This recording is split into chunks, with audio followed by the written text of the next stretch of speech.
Hey, what is up, collecting crew, my fellow crewmates, my fellow community, all you collectors, pop culture lovers out there, what is up? I'm Jay Feezy, and this is the Figure Lowdown episode where we at 27 here on Feezy's Figures on my channel. Thank you for joining me, first of all, for those tuning in live or who will tune in later, watching the replay, whatever it is. Thank you for your time in advance. I really appreciate it. It's Sunday right now, I know for me, so some of you probably catching later on, whatever time you're sacrificing to watch this. I really appreciate it, first and foremost. So Figure Lowdown, for those of you who are new to the channel, new to this stream, thank you first for joining me and seeing what I'm all about, giving me the opportunity here. But this is a live stream / video series where I talk about figures of multiple scales, mostly 1/6, 1/12, outside of your major players like Hot Toys or Hasbro and things like that. So this is kind of more of the figures that don't get really a lot of recognition, or that people may not be familiar with, which is the whole point of this stream, to kind of make those of you who weren't otherwise, just make you aware and familiar with some of these other figures out there, some of these other pieces of art, these collectibles that are out there in the world for people to enjoy. So quite a few figures to talk about in this stream, as usually there are with my Figure Lowdown stream. They go pretty long, but that's because I cover a lot of figures as usual. Timestamps will be in the description below, so you can kind of hop around and jump to specific figures that you may be curious and interested in. A lot of figures in this one in particular that are being translated from animation or some sort of animated version variants, which is kind of cool, actually. I know sometimes those can be hit or miss, but I'm kind of excited about a couple of them in here, so we'll take a look at some of those. And of course, it's diverse but familiar is the title of this one, because there's a lot of diversity in certain from certain companies, but the characters we're looking at are going to be familiar, right? There's nothing really new, just kind of different iterations, variants, or companies taking certain liberties on certain characters. So it's kind of cool to see. All right, and links should be in the description as well. All right, now. If you want to check those out as I'm going through these figures, and for reference, put the links in the description as usual. If there's anything else, any other figures that I might be missing, just let me know and I'll put it in after the stream. I'll also put in some resources down there if you want to check out some things I'm going to be discussing on some of the figures, as I usually do. I kind of do a little bit of research where I can and give you a little bit of backstory, and then so any other like info, resources, sites, websites, or links like that, I'll put in the description below as well, so you guys can check that out. If I remember right. If I don't, just hit me up in the comments and let me know I forgot something, because sometimes I do forget. Not gonna lie. So I mentioned timestamps, links. All right, yeah. So it's gonna be a solo one for me. It's all good. I know, again, this is Sunday. It's a weekend. People got plans. They got things to do besides talking figures, living life, right? It's probably what I should be doing. But yeah, this is what I'm sharing this info for you. I'll have the rest of the weekend to enjoy after this, so it's all good. It's all good. But I enjoy doing this. I do this because I enjoy it, as you guys may know, as you all out there probably know. And if you don't, well then, yeah. Those of you who are new, again, thank you for joining. And I do this because, I enjoy it. I love talking figures and other stuff. So here we go. Let me see who's in with us in the chat before I get started. Of course, can't forget about the chat. We got Clinton Martin in the house, always coming through. Appreciate you, Clinton Martin. Hopefully you're having a good weekend. My man, howdy folks. He says, Geo, the movie canon, what is up? Feezy said, thank you for coming through, Geo. I believe Geo's doing a stream later on tonight. Check out his channel, Figures Talk. He does Figures Talk, so also discusses figures, mostly 1/6 scale. So later on tonight, check out the Movie Canon's channel if you're interested in that. Thank you for coming through, Geo. Valkyrie Magnus, a friend of the channel, who's been coming in, joining me on my streams. Unfortunately, wasn't able to join us, but he says, hey, Feezy and friends, wish I could join you guys. Have a fun stream today. No worries, Valkyrie. Yeah, I know you join when you can, but like I said, life definitely comes first. So, and that should be a general rule for everybody, right? Just life comes first. This is a hobby, not really that important. So actually not at all important. It's just for fun, right? Luxury. Let's see. All right. Mitchell Lawrence in the house. What's happening? Thank you for coming through, Mitchell. Good to see you in here as always. Appreciate you coming in, talk figures with me and the chat. All right. So let's with that again. Thank you for all for joining. Let's go ahead and get started because, like I said, we got as usual a lot of figures. All right. First up, we have the Underverse Venture Cartel Iron Surgeon. So I went over. I've went over these before. The Underverse collection or line of figures were developed by Ashley Wood. Ashley Wood was previously with 3A, and I went to like 3A is now 3.0. I went into one of my previous streams. I went to like the whole background on that. So if I remember, I'll link that in the description below of that episode where I kind of went through the backstory of all that, who like Ashley Wood is, and that whole collaboration there. But yeah, now he's running Underverse, and it's just like a whole entertainment media. He's doing other things besides figures, but so this is the latest figure from that line, the Adventure Cartel line. This is the Iron Surgeon. Let's see. So this is going for $230 USD straight on their site. I noticed, and some of you may as well, you can get the figures. They're less expensive straight on the Underverse site, and everywhere else it seems like it's marked up. And that's it looked like everywhere that I've seen outside of Underverse, it's marked up. So yeah, that's kind of interesting. Usually there's like some other websites that have the same price as like the main manufacturer website, but yeah, not in this case. It's straight just 230 USD and from the Underverse site, and then other places, like I said, it's going to be more expensive. So real quick, by the way, I forgot to mention. Let me know in the chat for those of you that are joining how my audio sounds. Like it's one of the things with streaming alone, right? You go not really too sure how everything's sounding. Usually I'll have other panelists kind of let me know how my audio is, but yeah, keep me honest, chat. Video and audio, make sure everything's good. Music and etc. Okay, yeah, sorry. Okay, now getting back to the figure here. So 230 USD set to come out Q4 2025. Go over some of the accessories here. He has the one head with one movable eye. So Cyclops, I guess you can call him a Cyclops. But that one eye is movable. So you got that. Faux leather jacket, so not leather. It is faux leather. He has a weathered canister with a hose that is magnetically attaches to the body, and I'll show that here in a second. He has a bone plucker chicken cage. In his hands, he has interchangeable hands. I know some of these Underverse figures have a similar feature like that, where they have similar attachments that you can attach to their hands. This one's kind of similar, right? So he has two pairs of plier hands, a pair of scissor hands, and then he also has a chicken hand. That's right, a chicken hand. So we'll see some. And I think there was another figure. I didn't have time to go double check, but I think there was another Underverse figure that had something chicken related. I don't know if it was like a hand or just into like a separate accessory. But yeah, it kind of not sure what the theme is here with chickens and what Ashley Wood has. Maybe he just has an obsession with chickens and he incorporates it, or maybe that's related to the whole Adventure Cartel theme. I'm not sure. But here you can see all the accessories here. Let me enhance and scroll down. There we go. Yeah, so yeah, he has these he has a knife attachment here, the scissor hands I was talking about, the plier hands, and then there's this chicken here you see on the bottom. Let me zoom in more. That you can attach to his hand also. We'll see a photo of that, but yeah, and there's this chicken cage thing. Look like just basically a lower half of a chicken skeleton, but the feet are intact, so it has a stand somehow, so you gotta want to make sure you leave the feet on there. But yeah, interesting figure. Again, like the other Underverse Adventure Cartel figures, they have unique designs that are designed by Ashley Wood. And here's that canister I was talking about here that attaches to his back magnetically. And I'm not sure if the hose is right here attached magnetically or they peg in there as well. But yeah, interesting figure, interesting design.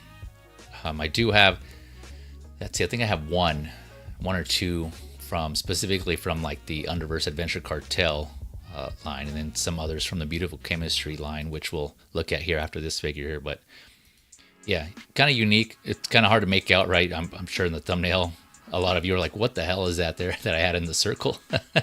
As like the main figure, the highlight figure. But yeah, that's what this guy is here. Here's this one movable eye here, and I guess these other holes are here for like breathing. I'm not sure what this creature is. I don't know the backstory, honestly, so I'm not sure if this is like there's a human under there or what, or maybe there's just ventilation. I don't know.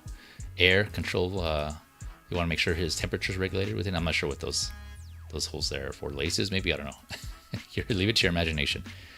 Yeah, it looks like the zippers here is already zipped up, but I don't see his actual zipper here on his under his sweater here, it looks like, or his actual hoodie. Yeah, this jacket looks cool, but again, faux leather.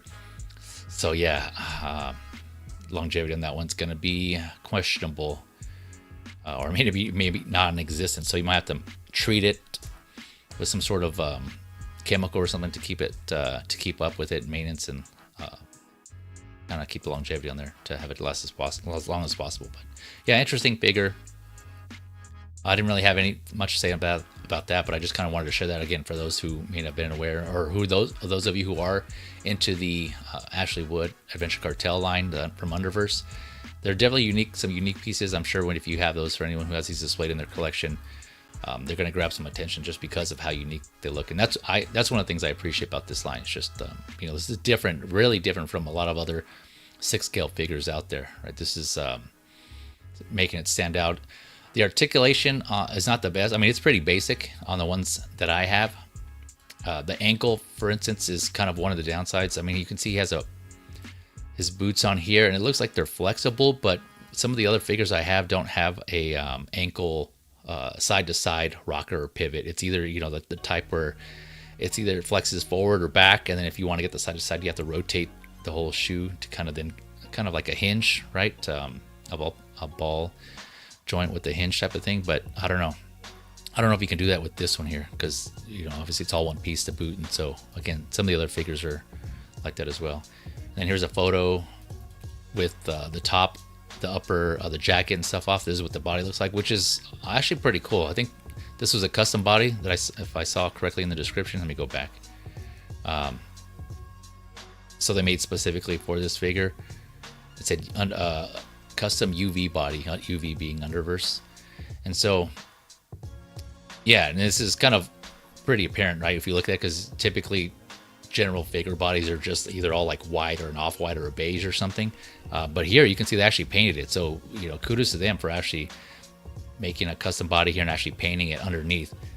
Granted, you can see all the joints and stuff, and you can see where the articulation is, if that helps, double jointed elbows and joint here at the waist of the torso.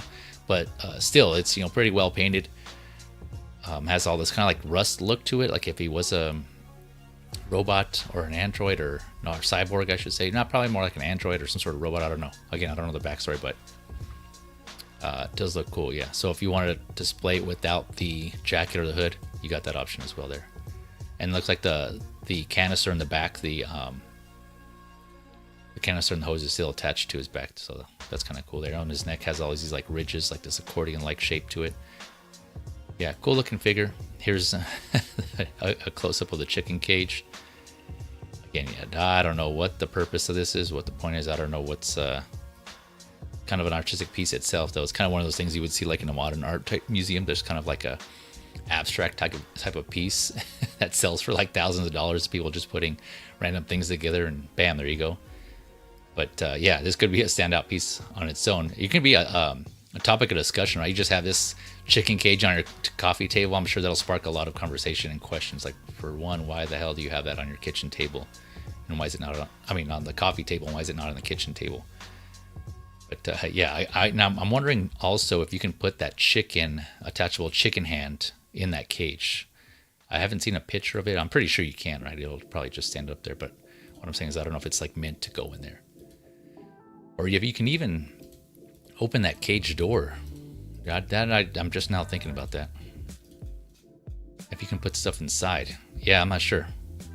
But link in the description, like I said, below, if you want to check this out more, and just obviously kind of Google search or do an internet search for more photos or just kind of more information on this. Yeah, that's the Adventure Cartel Iron Surgeon from Underverse. Let's see here. Let me check on the chat real quick. We have, yeah, no problem. Geo, thanks for the shout out. Hope to have you. Yeah, Friday. I'll touch on that after the stream if I remember, but in case I don't, I'll be on Geo's stream this coming Friday, April 4th. I think that is, for a special edition of Figures Talk. But yeah, you're welcome, Geo. You are welcome. Looking forward to that show. Phil DeBurn in the house. Hello, Javi in chat. What is up? Feel the Burn, thank you for coming through. Hopefully you're having a good day or a good weekend as well, and a good day. S-Beam in the house. What is up? Another friend of the channel. Thank you for coming through, S-Beam. Hopefully you're having a good day at work. Thank you for tuning in and keeping us on in the background, or keeping me on the background, and allow me to entertain you while you're at work. I don't know if that's easier, if that's going to be easier or hard, depending on how your day's going, but we'll see. All right, going on to the next one here.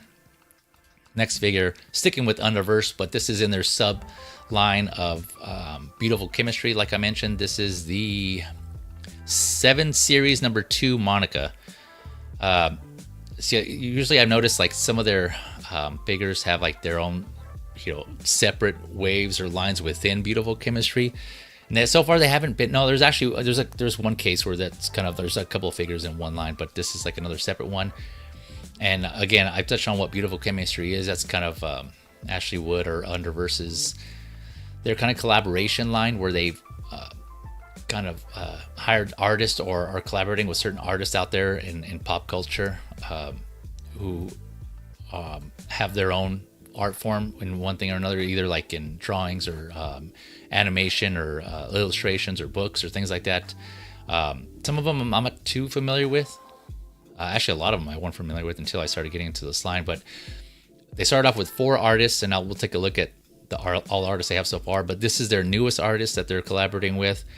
That artist's name's a manga artist, Aki Bright, which again I'm not familiar with, but that's who they collaborated for this figure. So this figure is based on Aki Bright's design of a character, a similar character, maybe this exact one. This one is 135 USD. Again, that's the price on the Underverse Beautiful Chemistry site. 25 points of articulation, standing a little on the shorter side, 10 inches, just over 25 centimeters. But it says 6 scale, set to come out Q4 2025 as well, at the end of this year. Not too much with this. It is a lower price, but yeah, not too much. You get you get headphones, magnetically attached headphones, which I think is probably the coolest figure. But 2 swords. You got a great sword and a katana. Both come with their own sheaths. So we'll see here. Yeah, kind of anime inspired. Again, the artist Aki Bright is a manga artist, so that makes sense. Obviously, it has like a anime inspiration there. Kind of like a some of you are familiar with those cyborg runner figures, or just kind of like those cyberpunk cyborg runner type looking female characters. This is kind of along those lines, but in 6 scale form. A lot of the figures that I've seen, the cyborg edge runners, are like 12 scale. I have a couple of those, and they're really colorful, they're really awesome. But I think this, I'm not sure if they have others. Off the top of my head, I can't remember if they have in general other cyborg runner type figures. But as you guys can see, there's some, it has exposable joints, so no seamless here, no seamless body. I know that may turn some people off, but still a good looking figure. Futuristic, like cyberpunk, like I was saying, type of look. And here's all the accessories here. So you got the hoodie, this kind of cover or coat, cape.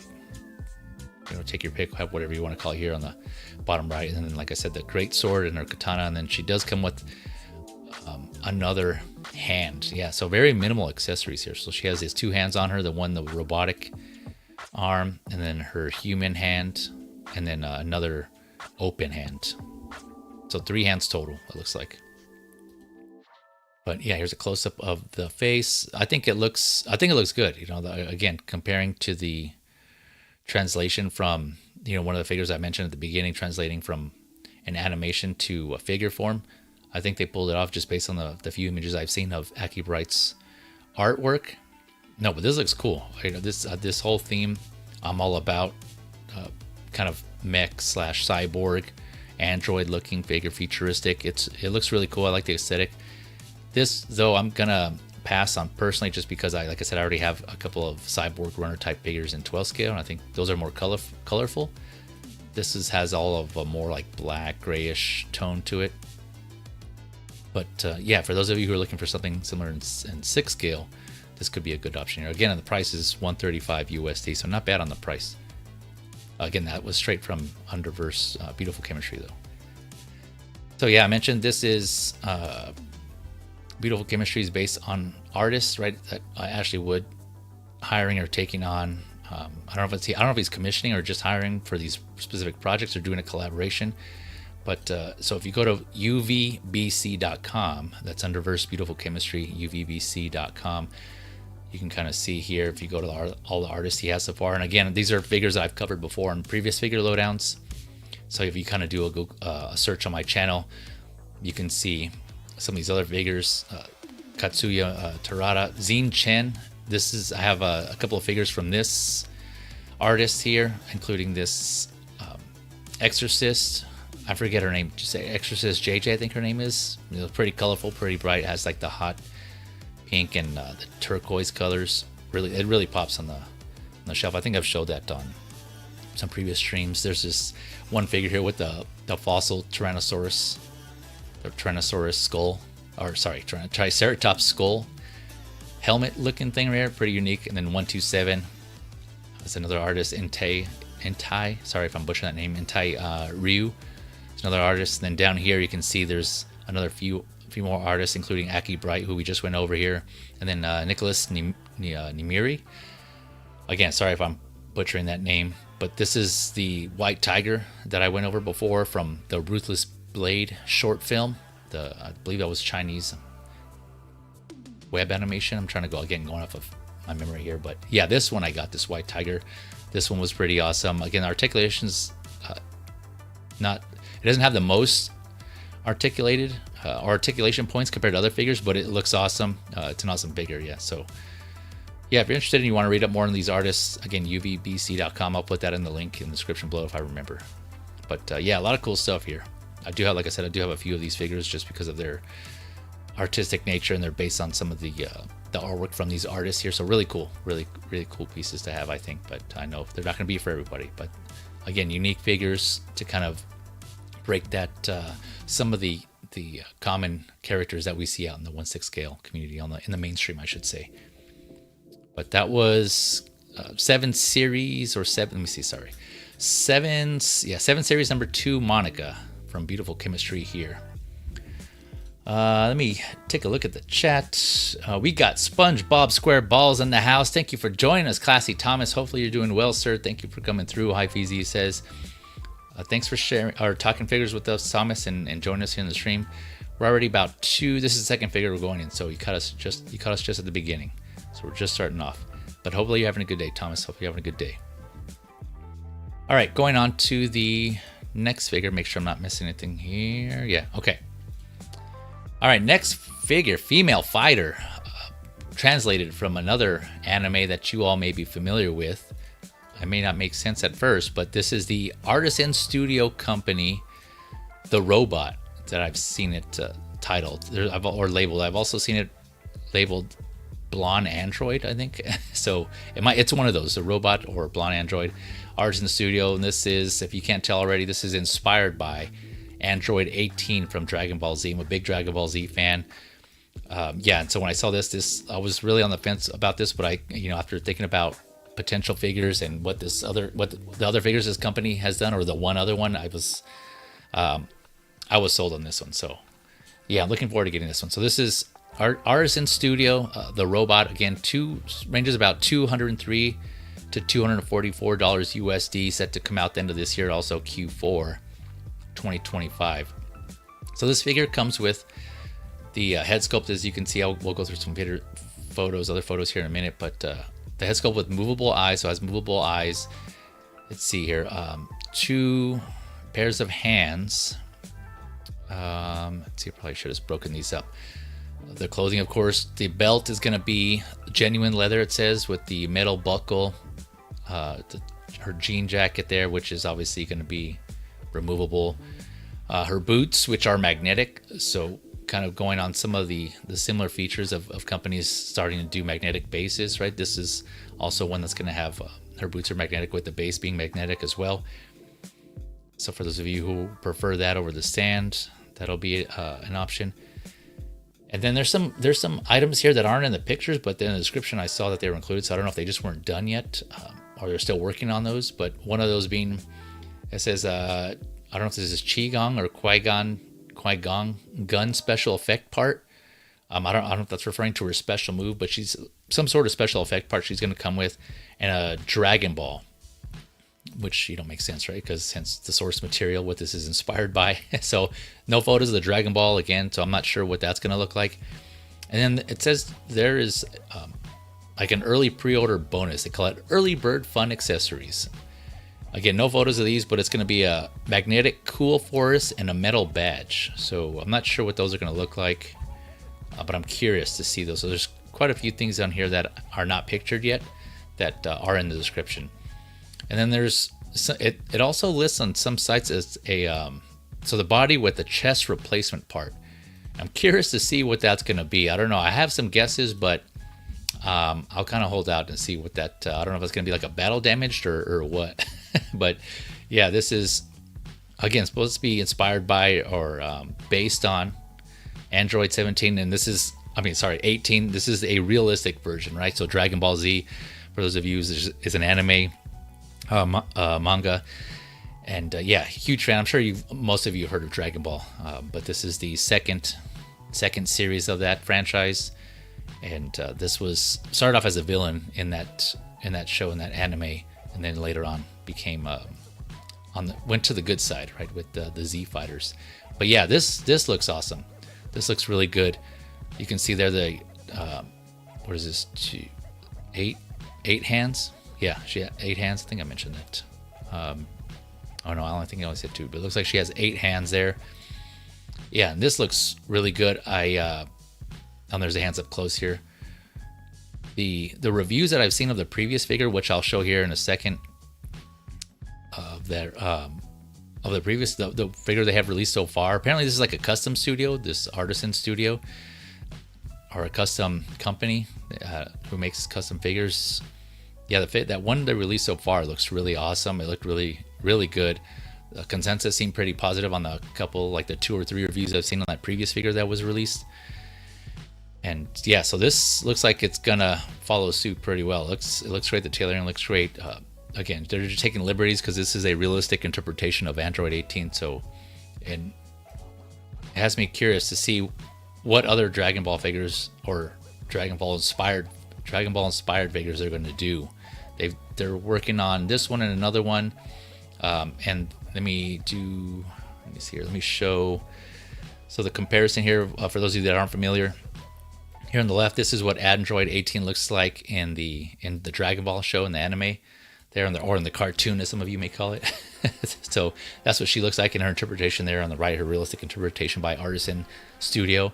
I know Artisan Studio, some of you are familiar with, obviously, Hot Toys and their whole Artisan line. You're like, wait, what the hell? So I don't know if that was an intentional name or what, but Artisan, for those of you that don't know, that's the Hot Toys figures, the 1/6 scale figures. They have a line of figures that they labeled Artisan, and they have wool rooted hair to make it appear more lifelike, right? And so that's what they call Artisan there.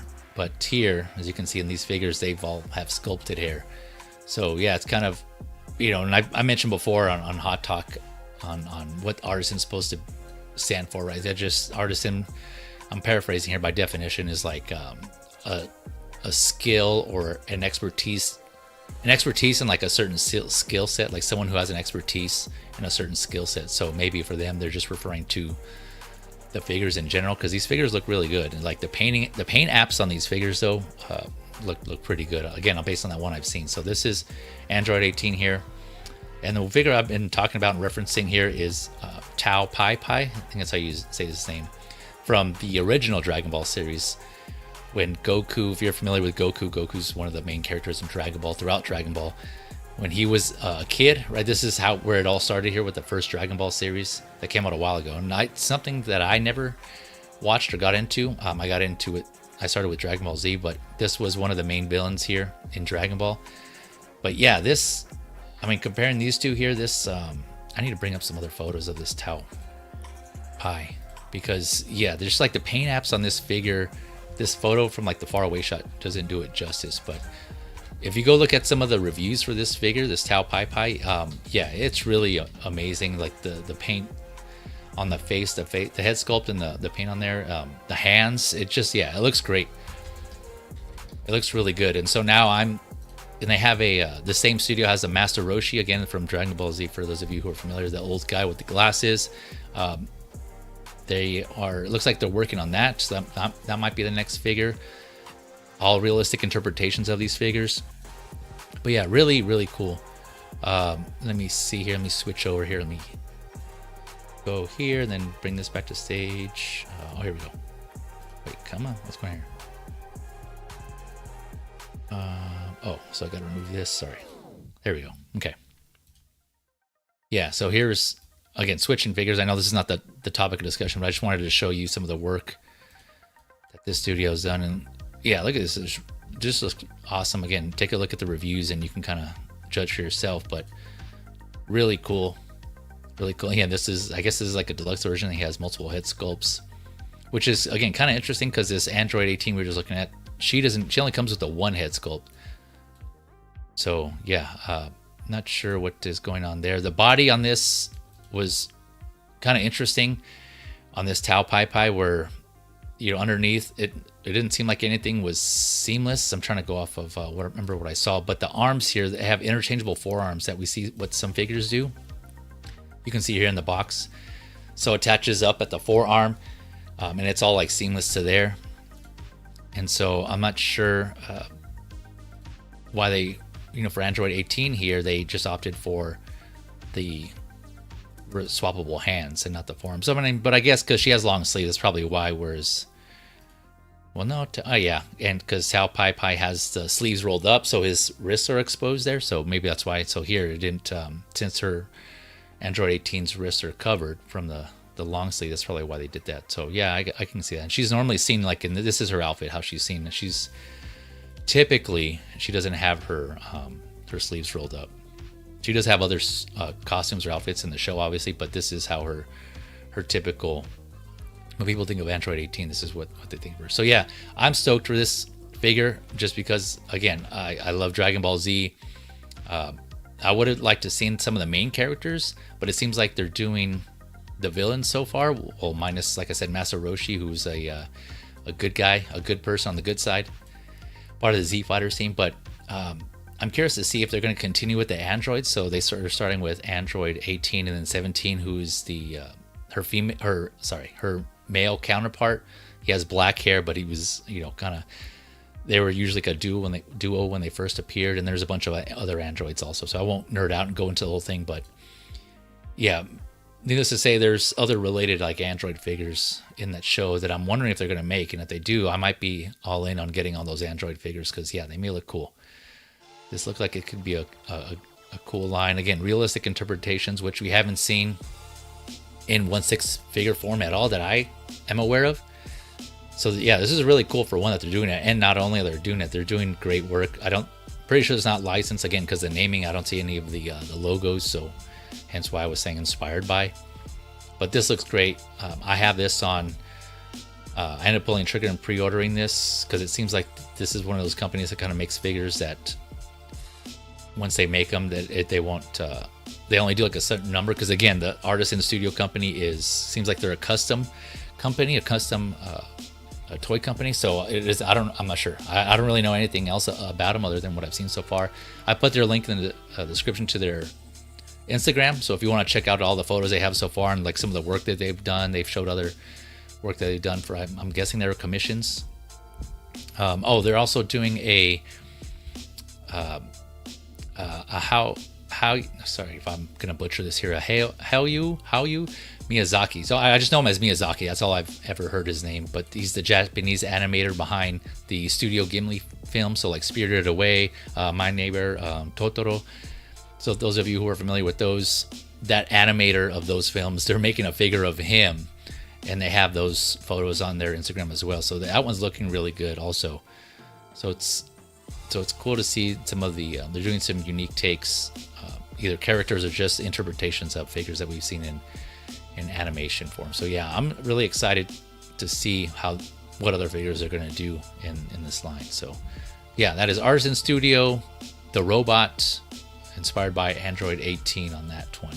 All right, let's see here. So Thomas here saying Android 17. So is this Android 17? Okay, maybe Apologies if I got that confused. I thought it was Android 18, but 'cause I thought I did a quick Google search here. Yeah, okay, yeah, I just did it right now. Yeah, so it is Android 18, yeah. I think I said Android 17 earlier, so maybe that's probably where the confusion. I said 17, and I always get them confused. But yeah, SBM's saying I wanted that guy, but can't find him anymore. I think you're, yeah, the mercenary or General Tao Pai Pai. Yeah, I think he may be sold out, and I didn't. Well, no, I think there may be one site that I found him on, but it might be a site that I'm not familiar with. If I find it again, I'll send you the link, SP. But yeah, see here he's saying, SB, I hope they make Android 16, 19, and 20 and sell. Yeah, same. He's right here, my fellow Dragon Ball fan. For all my fellow Dragon Ball fans, they know what's up. All those Androids. Yeah, if they went realistic versions of all those, that would be awesome. I mean, it makes sense why they probably are skipping like Goku and Gohan because of their hair, and you know that might be a little harder to do in realistic form, right? To kind of imagine how that looks in like translating to realistic figure form. Whereas the androids, they have kind of typical, easier haircut, so it's not as hard to do. So yeah, I think that's probably why they went there. It seems like they're doing characters that are easier to translate to realistic figures or realistic people. So that seems to be the pattern so far. But hopefully they do. I'm curious to see what their realistic interpretations are of Goku and Gohan and Vegeta, especially Vegeta with that mean ass hairline and how his hair sticks. Yeah, it's just gonna be interesting. It kind of reminds me of those. I'm sure you've seen those videos like on Instagram or social media where people take animated characters and they make realistic versions of them. They just kind of look like, ugh. They don't look that good. They're kind of scary actually. So yeah. But yeah, so check out that review on that Tao Pai Pai if you're interested and kind of see for yourself what I'm referring to. And yeah, hopefully this one does well, because I'd like to see these figures, this company keep going with these figures, and I'm curious to see what else they come out with. But that was, again, Artisan Studio, the robot 1/6 scale figure. All right. Okay, yeah, SpongeBob SquareBalls clarifying here. This is 18. I would like them to make a 17. Yeah, okay, I gotcha. Yeah, same. Like I said, yeah, another person who would like to see more of the androids for sure. Yeah, man. Hopefully, fingers crossed. Artisan Studio, if you're watching this, yes, please continue making the rest of the androids, because you have 3 fans total here, so I'm sure you have more out there. Dragon Ball's huge. I know Dragon Ball Z is huge. Whether or not they want realistic versions, I'm not sure, but you have some fans here. So keep doing what you're doing. It looks like you're doing great work over there. All right. Let's see here. As Beam says, or are they going the Exo 6 route and saving the best for last? Oh, yeah, I'm not familiar with the Exo 6, but yeah, maybe if that's what they're doing, that's what they're doing. I noticed some companies, yeah, also they're kind of who are doing anime figures in 6 scale, kind of making them more quality, like the premium. They're kind of skipping some of the major characters I noticed, and they're doing some of the, like, either the villains or some other side characters, like the Rocket toys, for instance. Naruto, I collect some of those.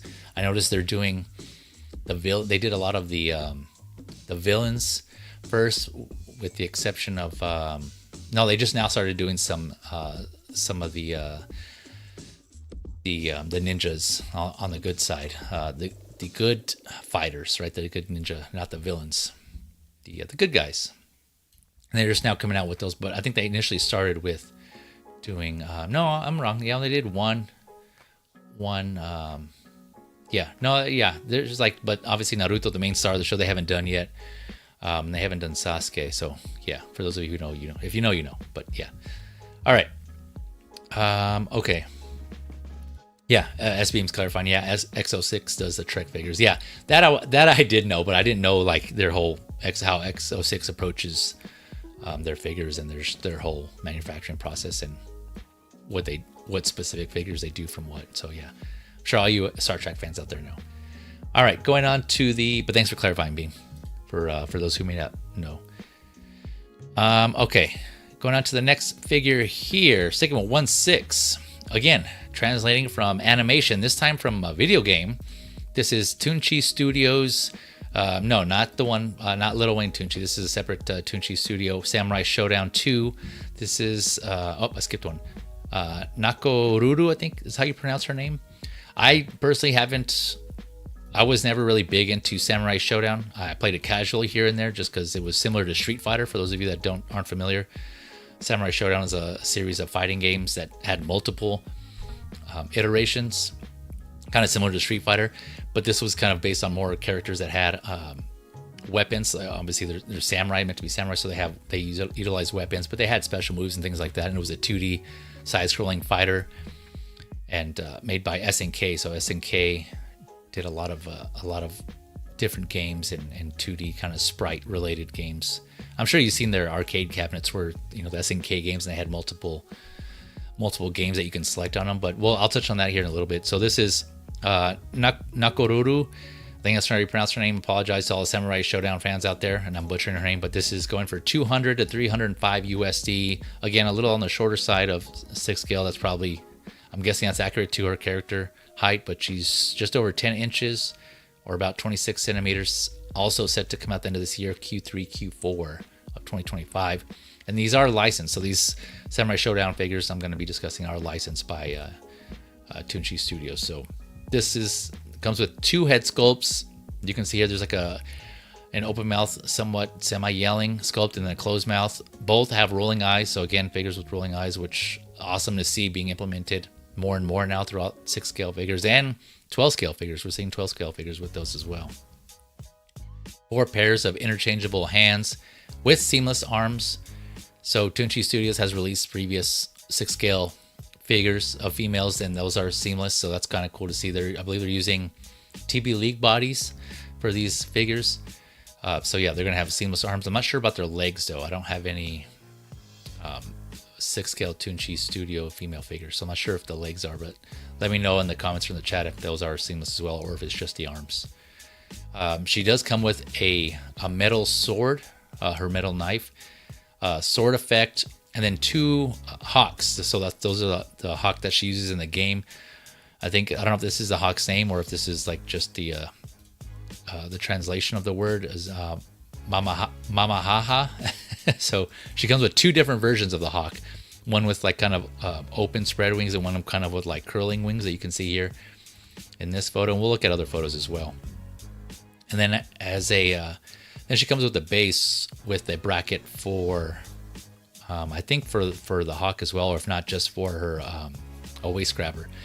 And as a pre-order bonus, again, I don't know if this applies to all websites or just certain ones or what, because I usually notice that with other figures that are third party, or kind of figures that are lesser known. Not to say this is a third party, but I'm just saying in general, they'll put something like a pre-order bonus, and they don't really specify what website or to who or to what, but I end up usually getting it for the ones, in my experience, the ones that I've pre-ordered and I've ordered from different websites. I still get the item, so I think it kind of might be a more general case, but don't take my word for it. I'm just saying in my experience that's usually the case.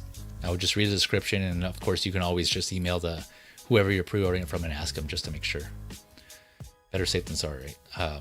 So yeah, I've seen some reviews on their previous figures. Like I mentioned, Tunshi Studios has released some other figures, female wise, and then male. We're gonna look at a male figure here after this, and they seem to be, the reviews on those seem to be pretty good. So it seems like they do a good job with their 6 scale female figures. The articulation seems to be there for the females.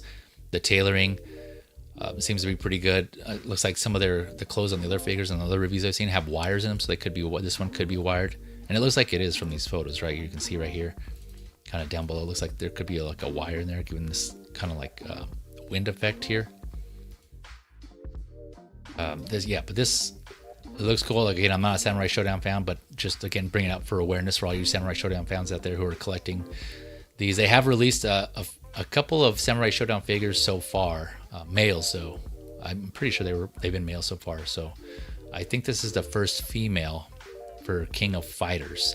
The previous figures they released for females were under the wait, I think I just messed it up. So this is the first female for Samurai Shodown. The other previous females they released are from King of Fighters / Fatal Fury.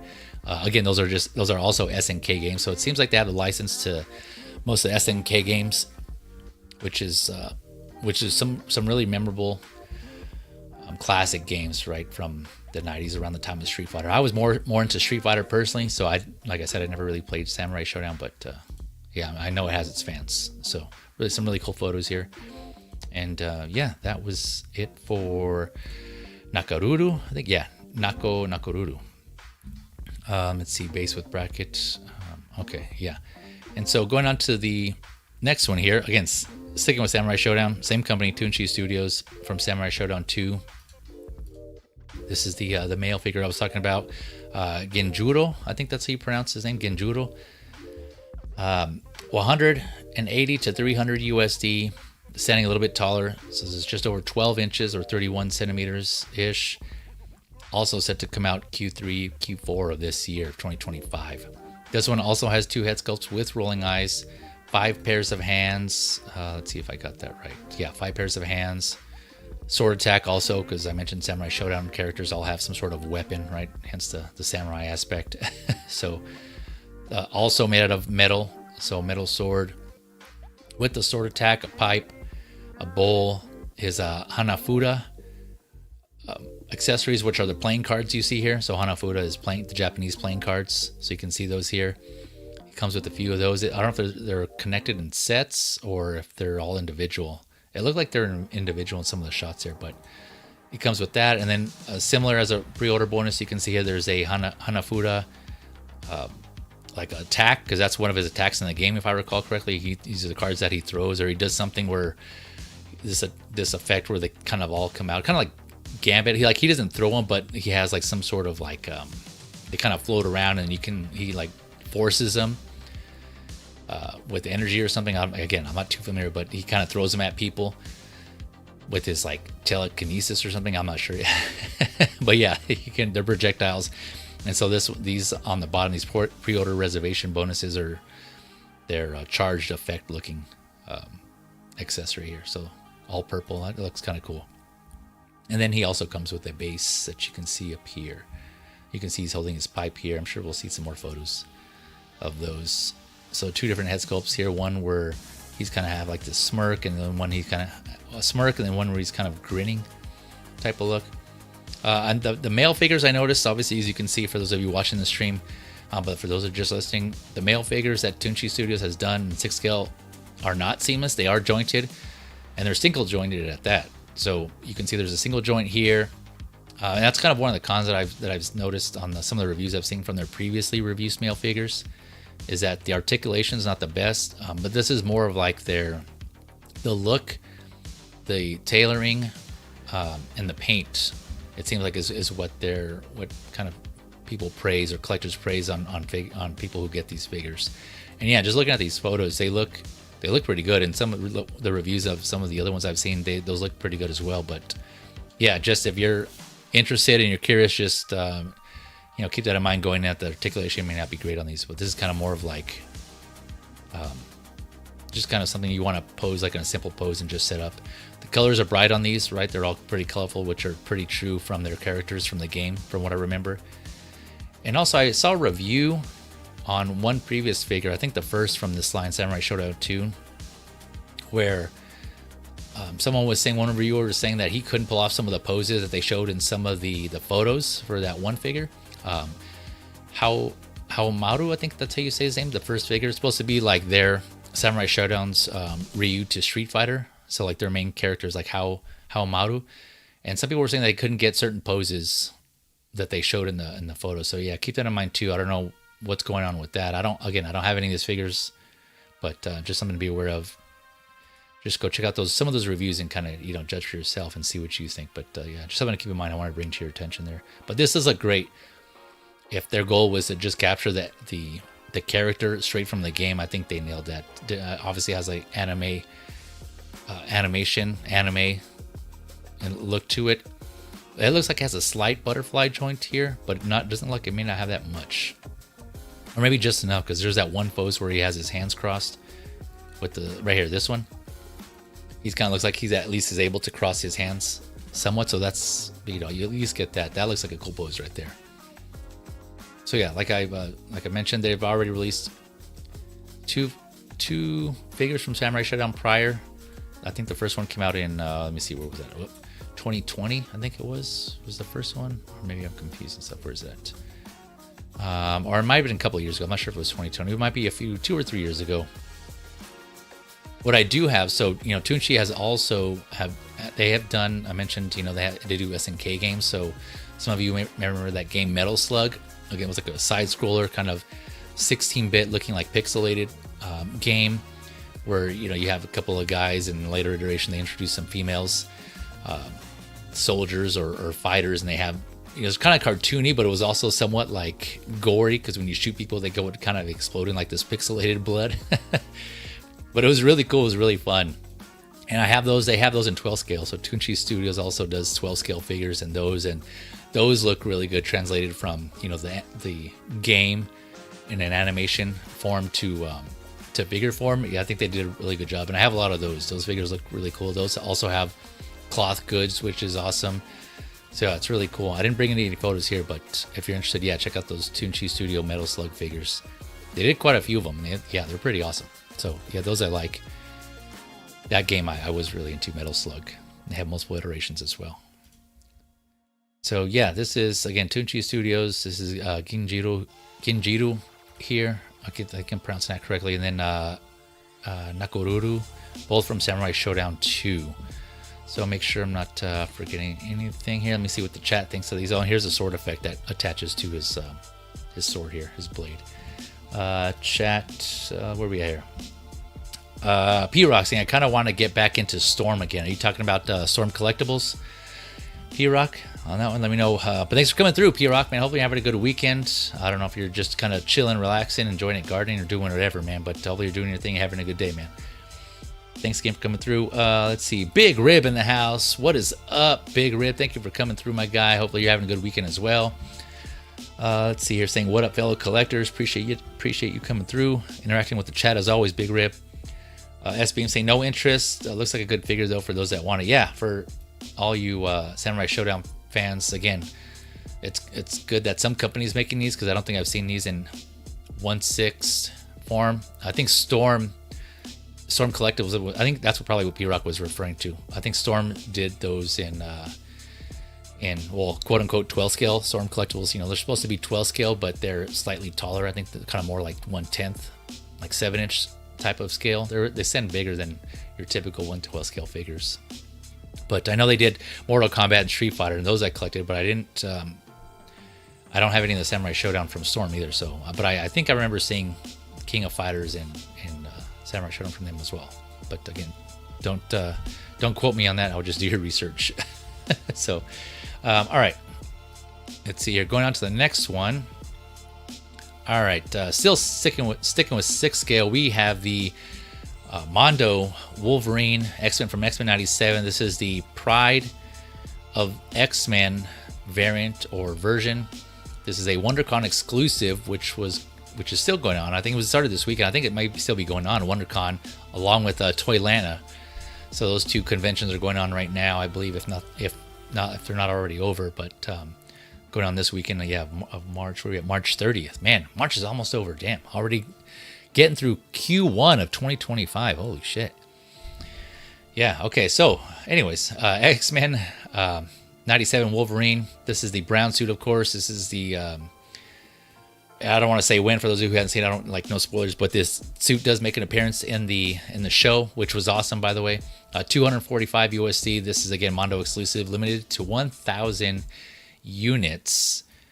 Interestingly, though, Mondo, they're timed limited exclusives. They usually go pretty quick, but last I looked before the stream, this was still available. This went up on March 28th, also, so a couple of days ago. And again, limited 1,000, but it's still up. So I'll touch on why here in a little bit. But yeah, it's just kind of interesting that this was still available. So I don't know. I guess we'll talk about that here in a minute. But go through some of let's go through the accessories here of what makes this one so special. It's like, why is this brown suit so special? Well, because it's the brown suit Wolverine, for one.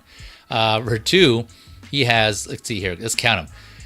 1, 2, 3, 4, 5, 6 head sculpts. So 3 masks and 3 unmasked. That unmasked one includes a battle damage head sculpt, which I'm sure we'll look at some photos. But yeah, that looks pretty badass. He has, let's see here, alternate bare torso with a ripped shirt attachment, which is another awesome accessory. You know, Mondo and their accessories, right? It's one of the things that they, I think they do well, is their accessories and their kind of their research on including certain accessories that are really specific to either, like, you know, certain episodes or certain instances of a character. Yeah, that's really cool. 2 sets of hands, 6 detachable claws. So just like the previous, the standard tiger stripe yellow and blue Wolverine that came out from N97, you know, he had the individual claws. So this one also has that. 2 energy claw effects, the empty cowl, and a figure stand. And so yeah, this one, one of the things here they're showing is this is standing at 10.5 inches, right? So this is meant to be true more to the comic height of Wolverine, whereas the previous X-Men, the previous Mondo Wolverine that they released was more, that was kind of more based on the animated series from the 90s, so it stood taller. And so they did a whole new, I don't know if it's a completely new body or just certain parts of it, but I want to say it's completely new, right? Because they all have to be proportioned, all the body proportions have to be accurate. So I think this is a new body, and so it stands shorter like Wolverine should. But yeah, this looks cool. Not for me. I already have my Wolverine from Hono and the brown suit, the tiger and the tiger stripe and the brown suit, so I'm good with those. But for all you X-Men or Wolverine fans out there who are looking forward to this one, yeah, this is a good option to have if you want that legit, literal animation style look. Yeah, really cool. And you can see Cyclops here in the background, which they already have released, but also made appearance in X-Men 97 in similar fashion. But yeah, really cool. Really cool looking head sculpt. I think they nailed the head sculpt there as far as how he looks in the animated series and the show. Got the cell shading here. Here's what he looks like with his torso, his bare torso here. Half buck naked. Let's see here. What are they? Just rip shirt torso or hot summer Wolverine in animated form, if you want that. There's Strap Wolverine. Here he is going berserk here with his ripped shirt and that half battle damage head sculpt there. That looks awesome. That looks cool. So yeah, that effect that they include. Okay, there's a scene there from the show, which is awesome. Yeah, it recreates the comics. That was awesome. You got Magneto there in the background. Really cool. Let me see here. So I think I have something on this too. Let me double check. Oh, okay. Yeah. So I touched on earlier, you know, this is the, this was still available, and this kind of went up, I think, around the same time as the, Mondo, WonderCon. Mondo had also another exclusive, the Goddess from Masters of the Universe, which sold out. So that was also 1,000 units. Here, let me show you here what I'm referring to. And I didn't cover this figure just because it was already sold out, but I'm just showing you for reference here. So this also went up, this Mondo Goddess, right? This is also limited edition, limited 1,000, and this is sold out, right? So this is also 1,000 WonderCon exclusive, but this is beautiful. Don't get me wrong, but yeah, so that went quick. But this Wolverine, for some reason, is still available, and so, you know, I was kind of throwing that question out there in the group chat here, and S-Beam, shout out to S-Beam, reminded me that there was another previous Wolverine that I had forgot about from a brown suit. Again, because I didn't collect any of these, the Mondo Wolverines. And so there was a brown suit Wolverine, and so you're kind of thinking that maybe this is still available because if people have those, or they're just Wolverined out, right? Some people may just be kind of over Wolverine, or they have their available Mondo Wolverines. They didn't need this one. I don't know. That could be one of the reasons. There could be some other things going on. I'm not sure, but so I put this slide together here to compare the previous brown suit Wolverine, which was also labeled Pryde of the X-Men, but that was based again on the X-Men animated series from the 90s. So that was sort of a little bit taller, different head sculpt. And sorry, I can't zoom in on these here, but yeah, just kind of give you a quick comparison of the accessories and kind of what the differences are. So the animated series one from the 90s show, so that one came with like a morph head and unmasked head as well, and then one other cowled head. And it has that kind of like electric claw effect that had like a rainbow shape, the 3 claws that you've seen like in the intro of the X-Men animated series show. For those of you that remember that, he kind of did that one effect on the intro. So he has that which came with the tiger stripe from the 90s, the animated series figure as well. So they kind of carried that over. It seemed like it was basically a repaint, right, of that tiger stripe blue and yellow suit from the animated series from the 90s. I'm still referring about to the original one here on the left, the Pryde of the X-Men, the original Pryde. And so again, that was taller, right? That figure was taller, kind of based off of that series specifically. And so this one on the right is this new one I was just talking about, the X-Men 97 version, Pryde of the X-Men variant. Yeah, so it comes with way more head sculpts. This newest one here, that torso. I was saying that. What are they? That bare torso with the shirt attachment. Yeah, so there's like, it seems like it comes with more. So I don't know. Maybe there's people are just like, I'm kind of. There's some other subtle differences with the costume, obviously based on the show from the animated from the 90s to the X-Men 97. And so maybe it's just preference. Yeah, I don't know. Other than that, I'm not sure why this one's still sitting. I'm guessing it might sell out eventually because 1,000 is not that much. But yeah, I just thought it was interesting. So I just thought it was worth kind of bringing up. And for those of you who are interested in this newest one, though, it's like I said, last I looked, it was still available. $245 USD. So if you're interested, head on over there. Links in the description below, or just go to Mondo shop and yeah, take a look at it. Take a look at it. All right, let me look at some of the comments here real quick. Give me a sec.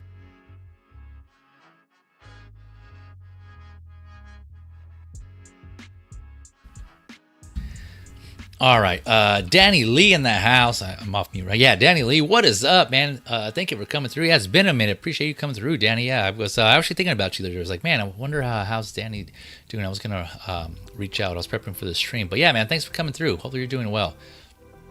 And hopefully you're having a good weekend, man. Big Rib saying very, very selective my Mondo figures. They got me with Motu, though, which is Masters of the Universe for those that aren't familiar. 10 figures deep. Yeah, that's quite a bit of figure. I have a few of them myself, but same. I'm with you, man. Very, very selective. Ones that I can't get any, that I haven't seen in 6-scale form, or just ones that look really cool to me. Like I mentioned multiple times, I have the X-Men villains. I got a couple of X-Men villains because no one else in 1/6 is doing them, and they looked awesome. So I got like Sabretooth, Omega Red. I think those are the only two. Then I got some of the Masters of the Universe villains as well, and He-Man and She-Ra. So yeah, some of those are looking pretty good too. They're colorful and they pop, and the accessories they come with. So yeah, I'm with you, man. Very, very selective. Just because again, we always say they're pricey for what they are. I think if anything, if you wanted to get some of the exclusives or the time edition, maybe the way to go if you can afford those, if you have the money for those. Because otherwise, if you go for the standard, it may seem like, yeah, they're a little harder to justify paying the price for those than it is for the exclusives, the exclusive limited editions. I think on the previous stream, when we talked about Mondo, I kind of compared it to like, to go to a movie theater and you're already paying, when you go buy a popcorn, it's already expensive, right? When you go to the movie theater, it's like whatever, $12 it is for like a small or a medium. And they're like, oh, we're like 50 cents or 75 cents more. You can upgrade. You can increase to like a large with free refills or whatever it is, right? So it's just like that, those few cents more to upgrade to, like, they're trying to upcharge you, but that's already because like the base is already so high. So I think that's what Mondo's doing. I don't know. Yeah, I don't know. Obviously, I don't know their pricing practice or what they're doing, but that's kind of what it seems like, right? Because yeah, we're all saying like it's a little expensive for what they're charging. And so, yeah, it's just, yeah, it's just funny. So, yeah, I was thinking movie theater popcorn with Mondo. All right. Let's see here. Danny Lee saying, I like the older animated series look. Okay, yeah. Yeah, obviously that's I grew up with that as well. So some people prefer that over the X-Men 97. Some people like the actual comic accurate height of the 97 and prefer that look. So, yeah, man, you definitely got options. There's plenty of Wolverines to go around. Wolverines for everyone. Yeah, and he's also clarifying, and the deeper brown. Yeah, I think that's, I'm trying to go off memory, but I think that's more classic to the Pryde of the X-Men look from the comics, right? It was kind of more like a deeper, darker brown and yellow than it is with X-Men 97. I could be wrong. It's been a minute since I've seen that comic or that cover. there. But yeah, all right. So make sure I got everything covered. Let me see. Yeah, so I think that was it with that. Make sure I'm not forgetting anything. So again, still available if you're interested in this X-Men 97, part of the X-Men variant. I mean, this is kind of interesting why it has me remove that each time. Okay, that's just a StreamYard preference. All right, going on to the next figure here. So that was Mondo. We're still in 6 scale, folks. Still in 6 scale. Going up to the next one. So going from animated, we're done with animated for now, right? Switching over to realistic looking figures here. We have the Pop Toys Ace Pilot. And for those of you listening, this Ace Pilot, if you had a guess what famous pilot you think this would be inspired or based on, what comes to mind from the movies, a movie-based pilot.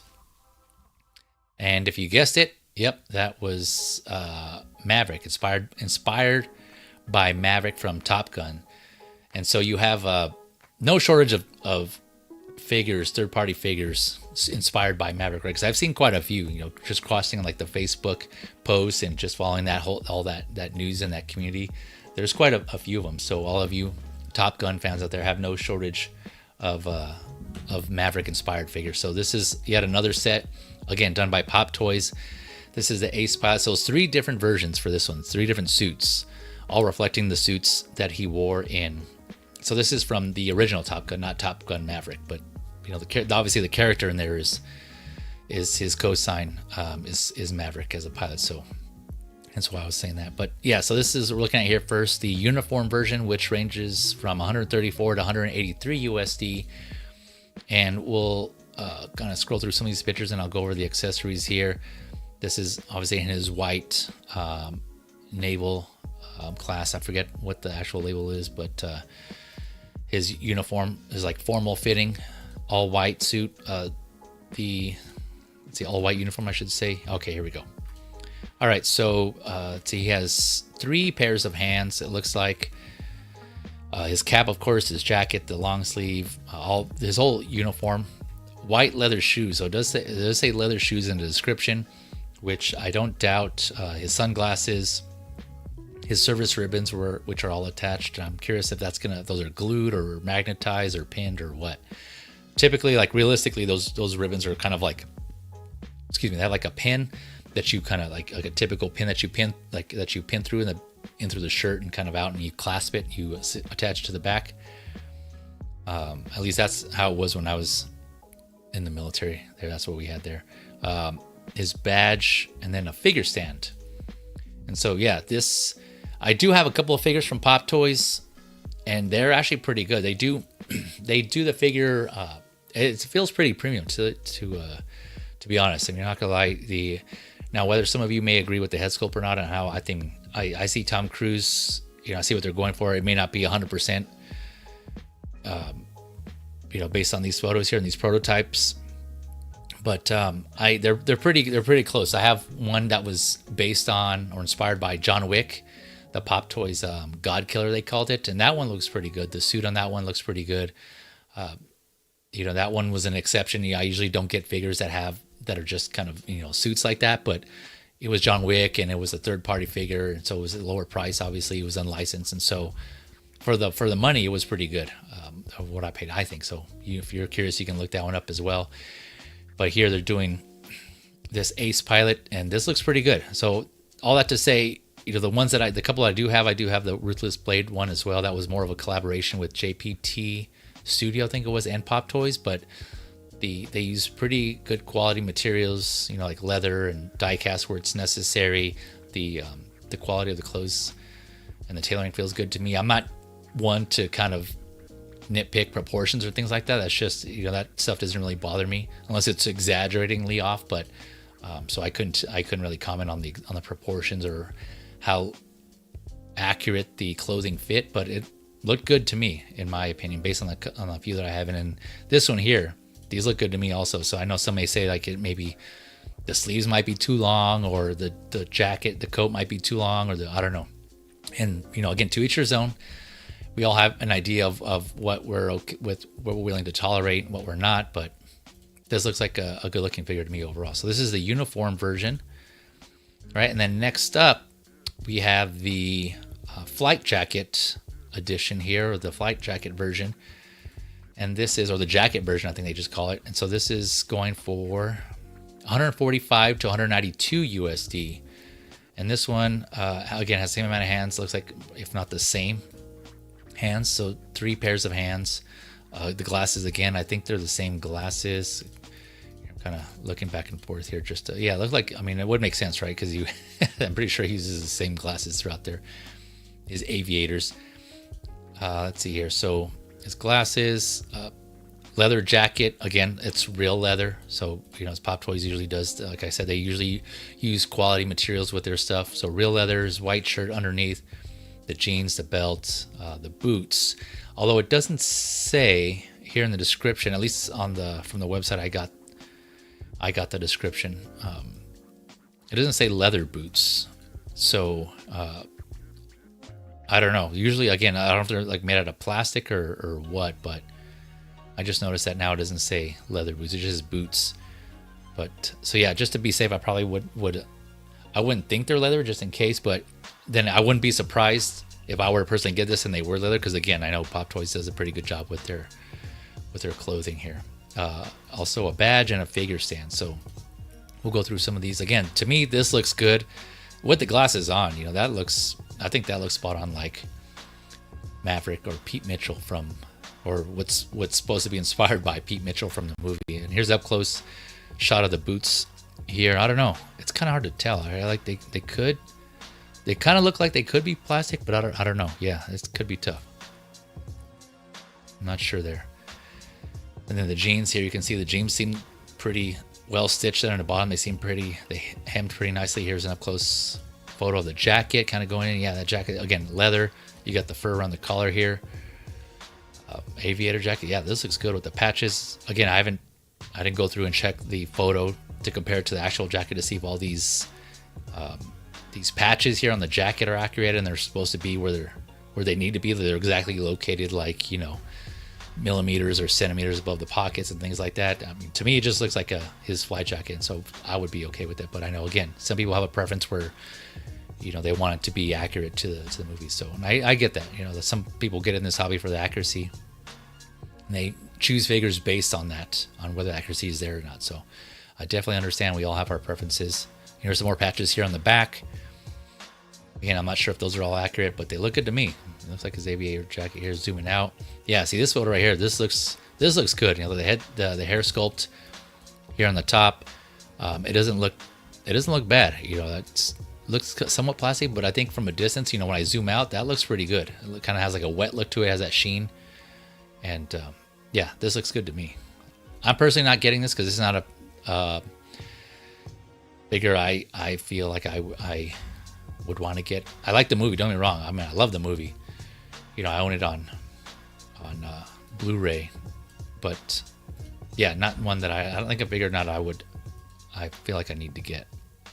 I'm good with just having the movie. So no, but this is really good. Cool. This is really good looking.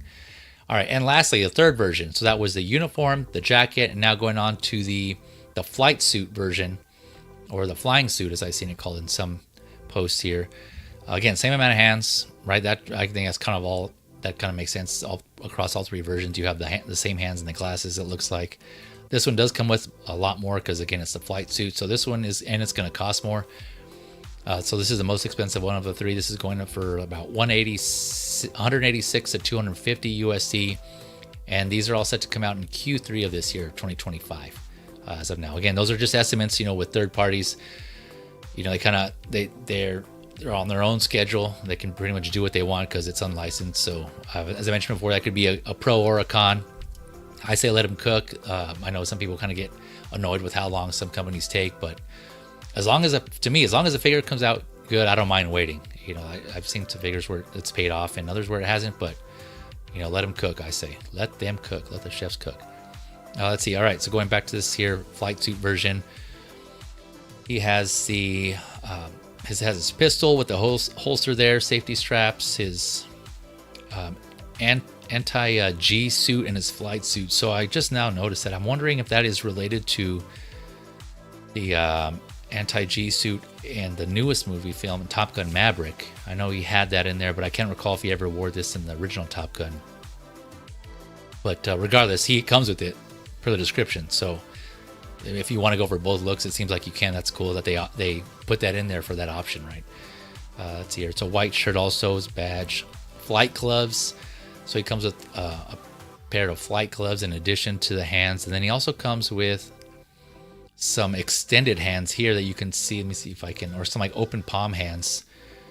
And I think it seems like, I'm trying to see here. I'm not seeing it in the description, but it looks like you can slide those gloves on those hands there, which is kind of interesting. Rather than instead of having like sculpted gloved hands that you would put on yourself, as we've seen with some figures, right? They just give you either gloved or ungloved hands, and you can just swap them out. It looks like, I could be wrong, but it looks like they give you the hands, the open hands, and then you can put the gloves, slide them on the hands, which is cool. But I'm thinking that might be pretty annoying and tedious to put on, like in actual like practice. It may be tedious, but it would offer a cool look. So it seems like those gloves are, and we'll look at some photos here, but it seems like those gloves are actual fabric, which would add more to the realism. But again, that kind of goes back to what I was saying about Pop Toys in my experience, a few that I had. They do a good job with their tailoring and their fabric accessories. So let's see here. Oxygen mask, his helmet, of course. His pilot's helmet here with his name on it. Across in the design that I recall, he has a hose attached to his helmet. Let's see this other hose here. Oxygen mask, communicator, flashlight, belt bag, watch, boots, and the figure stand. So yeah, a lot of this one has a lot more accessories, obviously, to pull out that flight suit look or that pilot look. And let's go through some more photos. See, like for instance here, again, I'm not that picky when it comes to this, but it seems like here this flight suit here in the bottom of the pants look kind of wide. But again, I don't know if that's how it's supposed to be. And if it is, then I guess that's how it's supposed to be. Then I guess I can just, regardless. So like I said, I'm not one to. I'd be like, the tailoring on this already looks good. The stitching and overall, it looks good to me. So I wouldn't have let that detour me. Deter me from getting this figure. Let me go back here. All right, so I was looking here at that. Here's one of the photos with the gloves. Yeah, and it looks like you can just slide the gloves on, which is again is cool. But we'll see how easy it would be to put those gloves on and get each finger in one of the the respective finger portions of the glove. Yeah, I'm not sure. Here's what they're trying to pull off, a cross arm look, or maybe it's just different flight suits, right? Because I see on this one, this might be his anti-G suit, because these pants seem baggier here, but this flight suit here, it seems like it's more they're more slim, right? They're more narrow on these pants here. So yeah, I think it's just kind of depending on the suit you have. But I know some people are gonna like this, the wrist joints kind of gleaming through this, but if you have the sleeves rolled down, obviously those are gonna be covered. And I know I've seen some third-party company or some other people or customizers who kind of make other like customized hands. They make hands to kind of cover those joints wide enough where like the hand goes all the way down to the wrist to cover the joints. So I know that could be an option if you're concerned about that look. But yeah, another one from afar. This looks like inspired by what could be Tom Cruise to me. If they're trying to, again here with the glasses, this looks awesome. This looks good. So yeah, this look again here with the same type of hair that was on the jacket version. It looks like it might be the same head sculpt, pretty sure. Yeah, I mean, it would make sense, right? And then here's a closer look at the head sculpt with the helmet on. And I'll show you what that looks like. Another angle there.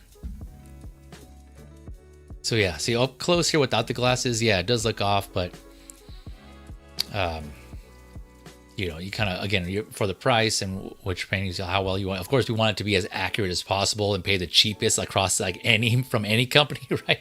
Even like Hot Toys in or whoever, right? We want like the best for like the least amount of money, but we also have to kind of be reasonable there of what we're asking and what we're expecting. So, but don't get me wrong, some third parties are able to pull off some great, amazing work with the money that they're charging. So there's companies out there who do it, but and again, this is just a prototype. It might be improved later on. I don't know. We'll see.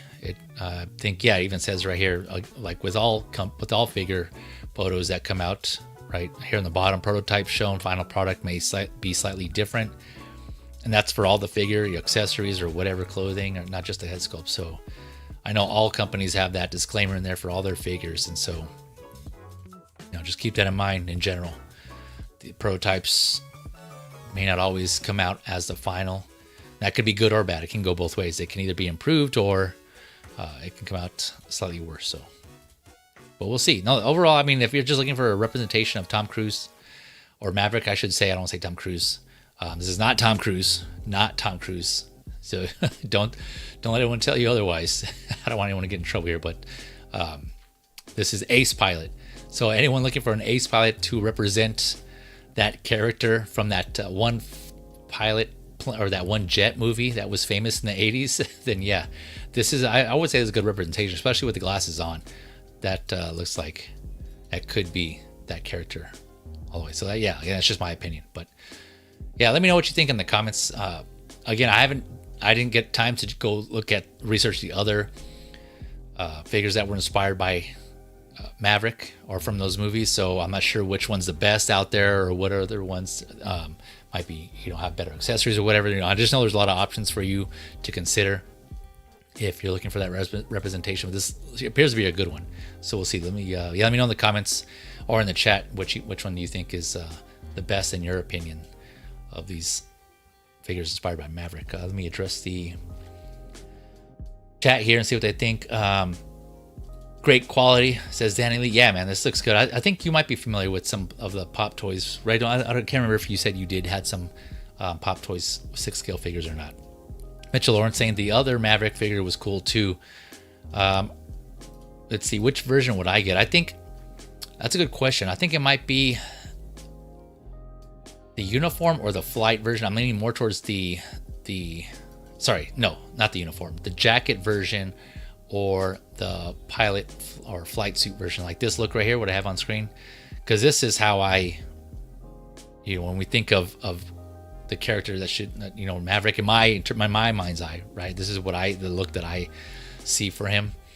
Of course, and there's also the flight suit with the helmet, but that's kind of, I mean, when you have a helmet on with figures, that the likeness doesn't have to be 100% in my opinion. I mean, yeah, ideally we would want it to, but then obviously you're going to be paying more. But if I could pay less and I'm just going to put a helmet or whatever face covering to cover a perfectly good head sculpt, and I don't think it has to be as accurate if I'm going to be paying a little less. So yeah, I think this would probably be my second off the top of my head. This flight suit version, but the jacket version would be probably my first go-to if I were to get any of them. Let's see here. Danny's going opting for the flight gear version. Oh, okay, gotcha. Awesome movie. Yep. Wait, are you talking about Top Gun or Maverick or both? P-Rock. P-Rock saying, let's see here. Equan in the house. Thank you for coming through. Equan said I can finally make one of these live. What's up, Feezy? Danny? Yeah, I appreciate you coming through, man. Yeah, I know it's been a minute, but it's all good. I know we all have our things to do outside of collecting and just the hobby in general, so it's all good, man. I definitely understand life happens, but I appreciate you coming through, Equan, when you can. So that means a lot to me, man. Thanks for spending some of your time on this weekend. Even just any of you listening in the background, if you're not watching, you're just listening. I do that myself when I'm doing stuff around the house. So yeah, appreciate any of you who come and support. And Equan is on. I've noticed he's on Small Talk recently and Collecting Weekly. So go check them out when you can. I think it's like every other Thursdays.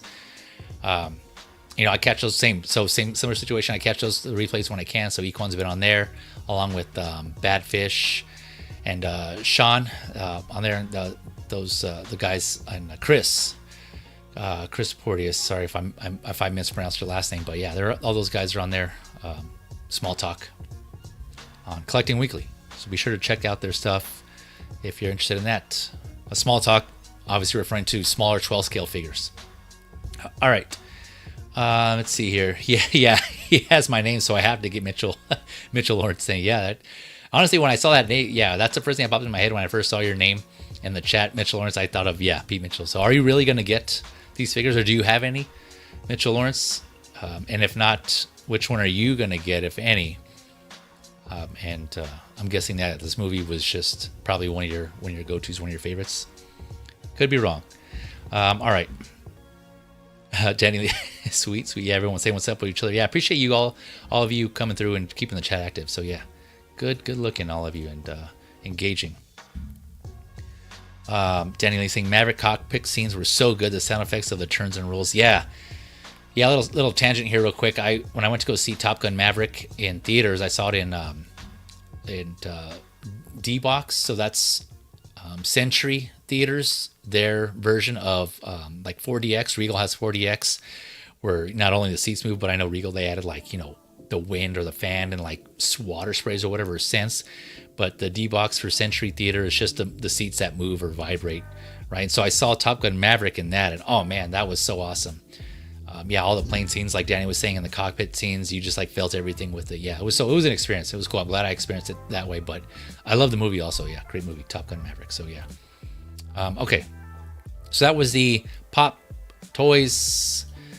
Let's see here. Pop Toys Ace Pilot uniform, jacket, and flying suit versions. Again, I put a link in the description below for one site. So I just did the search because rather than putting like each individual link in there and having like a bunch of links, which there are already plenty of links down there in the description. But so yeah, I just did a search for Pop Toys Ace Pilot, and all three versions should come up on there. But I'm sure if you just Google Pop Toys Ace Pilot, you'll see all the versions there. So yeah, if you're interested, there you go. And again, shop around, find a retailer that suits your needs or your preferences, and that has a price that you're willing to work with, and or ships to you, right? That's a big thing too. It ships to wherever you're at, located in the world. Okay, going on to the next fig here. We're still with no, actually we're good. We're all good with 6 scale. Man, finally, I know it was, like I said, quite a bit. Sometimes we have hardly any 6 scale, and sometimes we, like this one, we have a bunch. But all right, let's see here. So with that being said, speaking of small talk to the smaller figures, switching it up. Actually, I meant to do, let's see here. Yeah, that's right. Yeah, switching it up to, we'll start with more like 10th scale. This is more like 10th, 7-inch scale. This is the NECA TMNT. This is the 35th anniversary 5-pack set. And this kind of came out of nowhere, right? For me personally, like it came out of nowhere for me. So kind of quick disclaimer. This unfortunately is already sold out, but I was stoked about this, and I wanted to bring, one of the reasons why I'm talking about it now is for awareness. So you guys, or you all know in the collecting community that this exists. This was a thing. And so, something, I know sometimes we buy certain things and then we kind of look back and we're like, oh, that was an option. I didn't know that was available. So this came and gone. It was quick. And so I just wanted to, because of that, I wanted to bring this to make you all aware that this was an option. But like I said, unfortunately, it is sold out. So, but if you're able to grab this is awesome. So we'll go over here more in detail. So this went up this was a NECA store exclusive, right? It went out on their website, and I only just saw it because it was, I was following an account on Twitter that posted it. So this was 170 USD. This is set to ship Q4 of this year, 2025. This went up on March 25th, so a few days ago. Was that this past Tuesday? And like I said, it went up. It said a limited edition, NECA store exclusive, and I haven't seen any news prior posted from NECA. Unless I miss it, I could be wrong. Let me know in the chat in the comments. But this, I just saw that it was live. I went up and I pre-ordered right away. And I'll explain why here in a minute. But this was an exclusive set celebrating the 35th anniversary of this movie. This movie's awesome. I love this movie. I think it still holds up to this day. This is the 1990 Teenage Mutant Ninja Turtles movie, TMNT. So this set comes with, like I said, it's a 5-pack. So it comes with all 4 turtles. And the 5th figure is a re-release of the Ghost/Spirit Splinter, who was previously only a Loot Crate exclusive. So those who aren't familiar with Loot Crate is kind of like a subscription box service, right? I know there's like other kind of similar services going on, but you subscribe to like some sort of like recurring box that you get sent frequently. It's like a subscription, and they send you, however, whatever, monthly, or I don't know if it's bi-weekly or however many other services do it. But for Loot Crate, they send you a box, and it has just a variety of collectibles, not just figures. There's like usually a figure in there, but there's also other like stickers or a shirt or something like that, pins and things like that. It's just random stuff, right? And sometimes you don't really know what it is, and other times you do in advance. Well, anyways, I'll have to say this figure was only exclusive to one of those Loot Crate boxes that you had to subscribe to. and they just bundled those. They included this Ghost Splinter in that, and that was the only way you're able to get that. And so, and as you can imagine, that was really exclusive. And so on the secondary market, this was going for, $100+ just because of how rare it was.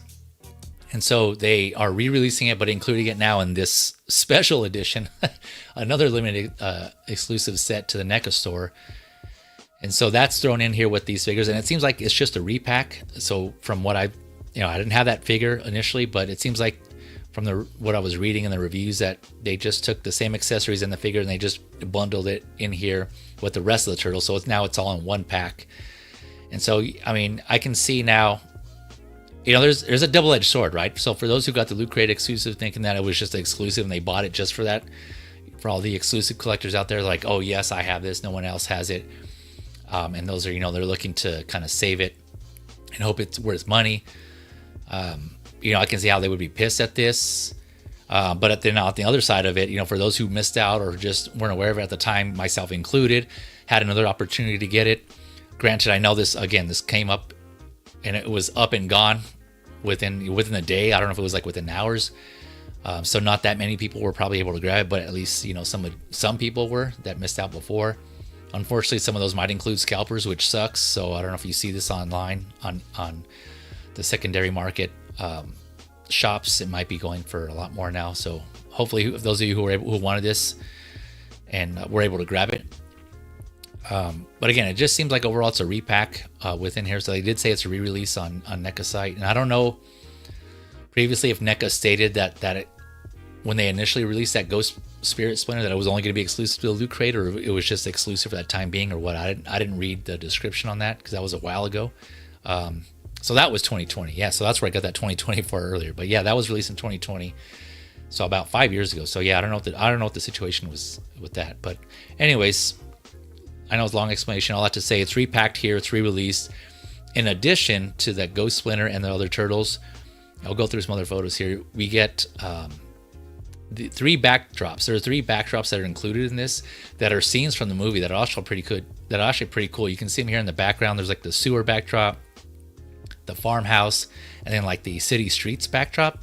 And I don't recall seeing these anywhere else, but I could be wrong. Again, let me know in the chat or in the comments. But it seems like this is like the first place they're including them here. But look here, we're looking at some photos of Splinter, the Ghost Splinter, in this famous scene. Man, this scene, I'm not gonna lie, still brings tears to my eyes to this day. When I watch this, it gets me like right here in the feels, and I just tear up.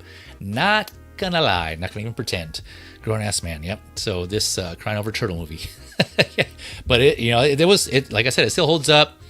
This whole like father-son relationship, and they just did a good job, man. Yeah, it's really good scene, and so it's awesome that they captured this in figure form. For those that aren't familiar, that the campfire that he does come with, that was included in that Loot Crate exclusive, that is LED, so that does light up, which is awesome, and it comes with the button cell batteries. So it has like the spectral campfire that they call it. That comes with it. It also comes with a bag of marshmallows and a skewer, or AKA just a tree branch with other mini branches with marshmallows on them, because they're doing the whole s'mores thing. If you saw the movie and you know the scene, you'll recognize why. They're just at a campfire, so it only makes sense, right? So that's included here. You can kind of see it if I zoom in. Right here you can see the skewer that looks like Michelangelo has in his hand. And I think we're going to come up to some other photos, but yeah, it comes with all the turtles and their accessories. It comes with the pizza box. I'm not sure if the pizza box is exclusive to this as well, but also has slices of pizza. Here's an up close look at the Ghost or the Spirit Splinter. And he does have like this kind of like moon glitter robe, they called it, I think. Let me see here. Yeah, they just say glitter robe. And it has like this sparkle to it, but he's kind of all like translucent, this blue translucent, because he's supposed to be like a ghost spirit form of Splinter, where they kind of summoned him from the campfire, and the campfire turns blue as well. Yeah, here's a close-up. All the turtles. They've released the turtles, multiple times in different variations. They have them in 4-packs or in 2-packs individually. So NECA's released the 1990 turtles multiple times. Again, this is a 7-inch or 10 scale-ish around there. And so here are all the turtles, and there's a photo with all the accessories here. I do have these already, the turtles themselves, but I couldn't miss miss up on this opportunity to get Splinter again, or this Spirit Splinter, let alone, like, you know, the backdrops that it comes with and all the other accessories. It's really cool. So unfortunately, I was able to jump on this because I didn't hesitate when I saw this went up. I'm like, oh, okay, I'm not gonna lie. I hesitated a little bit because of the price, but then when I realized, you know, what it came with and what it was, I was like, okay, damn, I need to jump on that. But here's a photo of all the accessories here. You can see the Spirit Splinter on the right with the LED spectral campfire, the bag of marshmallows, and the skewer here. All the pizzas, they have full slices and then like half eaten or 3/4 eaten slices in the pizza box. Then each turtle with the alternate hands, which I'm pretty sure are swappable with all the turtles, so you can kind of mix and match here. Some of them specific to certain turtles, like Raphael has specific hands to hold his size, right? Each turtle comes obviously with their weapons, their respective weapons. So yeah, really cool. Oh, and here are the backdrops here that I was saying. Here's the rooftop backdrop here. Here's the farmhouse, and then here's the sewer backdrop down below.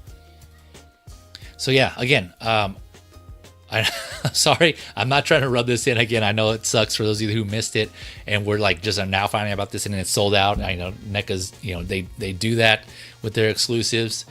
They come and go, and then I know scalpers don't make that situation. Like, damn the scalpers, but yeah, again, I'm just bringing up for awareness. So if you ever come across it or this comes up and, you know, you didn't know what it was, or you were curious, or you want to go hunt it down somehow, that's out there. So again, sorry for those who missed it. Hopefully you're able to grab it if you really do want it, and you get a version of this. Or maybe if you just want someone's willing to parse out certain things to you and sell those to you. So yeah, that's the NECA 35th Anniversary Teenage Mutant Ninja Turtles 1990 5-pack. And speaking of, I want to touch on this. Shout out to the Collector's Figures crew, specifically Blue. I know they have their, if you're familiar, they have this whole make it in 6 scale, or bring it to 6 scale, or do it in 6 scale mantra. I'm thinking this is a 35th anniversary, you know, this year apparently. So will we see someone do a 6 scale version of these movie turtles? No one has done it to this day, these versions of the turtles. So hopefully we'll see something this year. I don't know, fingers crossed. I'd be up for it. It's crazy how no one has done it. I mean, obviously NECA's done their 1/4 scale. A lot of people are familiar with the 1/4 scale turtles of the versions of these turtles, but no one's done it in 6 scale, which is crazy. To this day, no one has done it. So hopefully this will be the year we get something, someone announces something. I know other companies, when, you know, certain people were interviewed on certain YouTubers channels, you know, they kind of touch on it, like, will you ever do this? Will you ever do the 90s turtles? And I'm like, I don't know. Is there a demand for that? Or, you know, maybe we'll see in the future, but no one, yeah, it's crazy how no one's like touched this. It's really interesting how no one's even attempted or wanted to tackle this. So we'll see. Toy companies out there, manufacturers, 6 scale, people want these. You know, if you do a good job and you do them justice, you know, I think they're going to sell. That's just me. I could be speaking for the minority, but I don't know. We shall see. Comments, you know, if those of you who agree in the comments, or who are watching this, you know, put in the comments to let other manufacturers or turtle companies know. If they happen to come across this stream and they hear me say this and they want proof, let them know in the comments that you want these in 6 scale. Maybe that'll mean something, I don't know. Or in my face, when I post this on Facebook, this after the show, let them know in there, or wherever you can. Make your voices heard and let them see the demand is there. But or I could be wrong. Maybe it's just like 10 of us, you know, all cheering, yay, 10 6 scale turtles. We'll see. All right, that was enough on NECA turtles. You know, love me some turtles. I have a good variety in 12 scale, but yeah, I know for my 6 scale peeps, myself included, I think these would be a good option.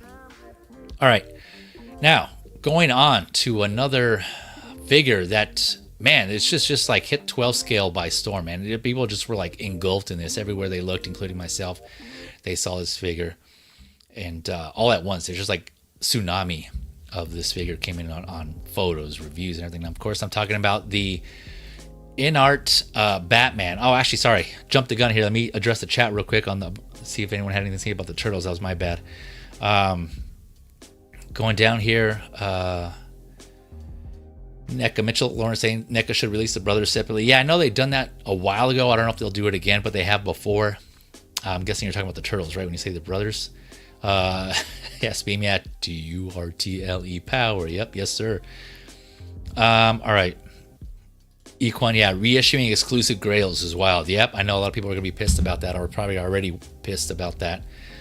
But again, I know double-edged sword. Double-edged sword, I know for sure. Let's see here. Mitchell Lawrence saying, and didn't NECA say that figures would come interchangeable head sculpts in an interview? That I don't know. I saw some people comment on that they should have come with that, but I don't know. I don't know if this specific 5-pack was supposed to or not. I didn't catch that interview, so let me know in the comments there if that was the case or not. So let's see here. Backdrops are cool. Saying S-Beam, yeah. Yeah, it seems like every company is doing turtles except 6 scale. Yeah, Equan for sure, man. It's just every iteration in 12 scale or any like imaginable combo you can think of with the turtles in 12 scale, but no one's tackling the 90s turtles in 6 scale. So yeah.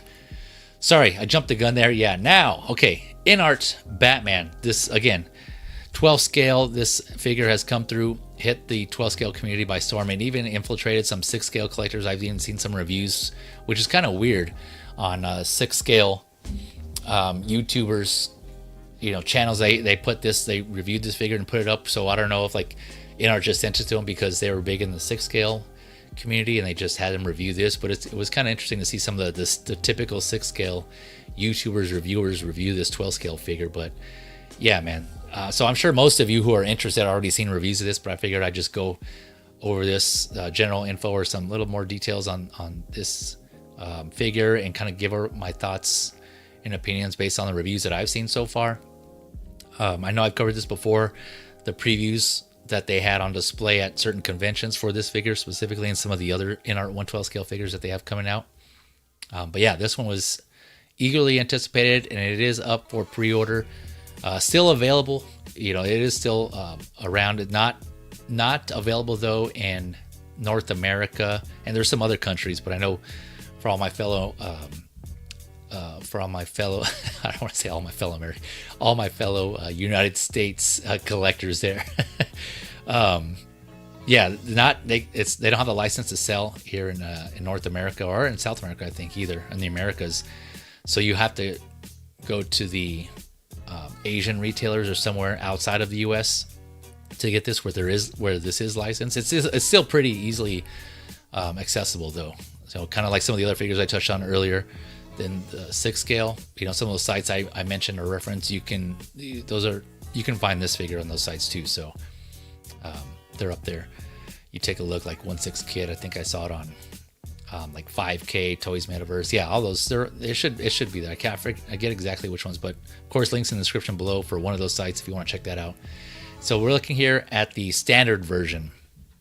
So this standard is going for some of the sites that I've seen, 70 to 80 USD, right? And there's also a deluxe version, which I'll touch on the price. And so that's something that I was kind of anticipating, right? Because when this figure, we're watching some of the reviews went up, right? When they were able to put it up, and they were all touting that this was like $51 USD.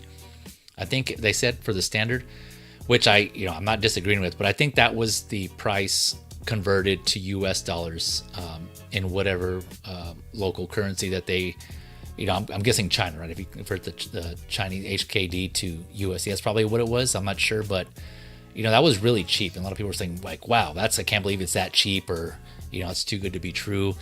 And I thought so too. And usually when we get imports here in the States, or when we see, pre-orders for figures in the States, it is lower, obviously, in those markets and like the Asian markets.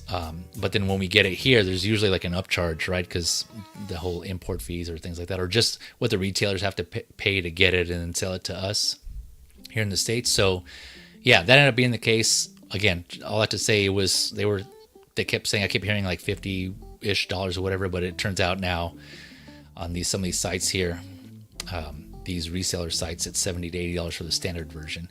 And so the standard comes with everything you see here, which is the cowled face, the cowled head sculpt with 3 interchangeable lower face plates, 9 sets of hands, 2 batarangs. They have different styles. 2 sets of batarangs, it looks like. As you can see here, like there's 2 bigger ones and 2 smaller ones. The EMP rifle, the grapple gun, the sticky bomb gun, and a removable drape cape that is attaches via magnet. You remove the chest piece on the figure, and you can attach the cape via magnets, and you just, once you attach it, then you can put the chest piece back on. It kind of locks it in place. Again, the reviews, there's plenty of reviews out there. I'm sure you've all seen it, but if not, check it out and it'll show you how that works. But the one con I heard about that is, it's a drape cape, so there's no wire. It's a non-wired cape. So that was kind of a point of contention there compared to other 12 scale versions of this figure out there already that exist. So just keep that in mind. This is no version. The standard deluxe has a wired cape. All right, so that was the standard. The deluxe version here has everything the standard does, so all the same stuff I just read off. In addition, it adds a uncowled or unmasked head sculpt of Christian Bale, a base, and a figure stand, a clear figure stand. The base is pretty simple. It's pretty basic. It's all black. It looks pretty smooth and matte black finish and textured. A little bit of texture. No, it's not smooth. So it's a little bit textured on top, I think. Very fine, not that rough. It looks like. But yeah, so that's what the deluxe adds, and the deluxe is going for $83 to $96 USD. On some of the sites that I've seen, again, you can probably get it cheaper and or more expensive depending on where you buy it from. But again, shop around, right? That's just some of the sites I've seen.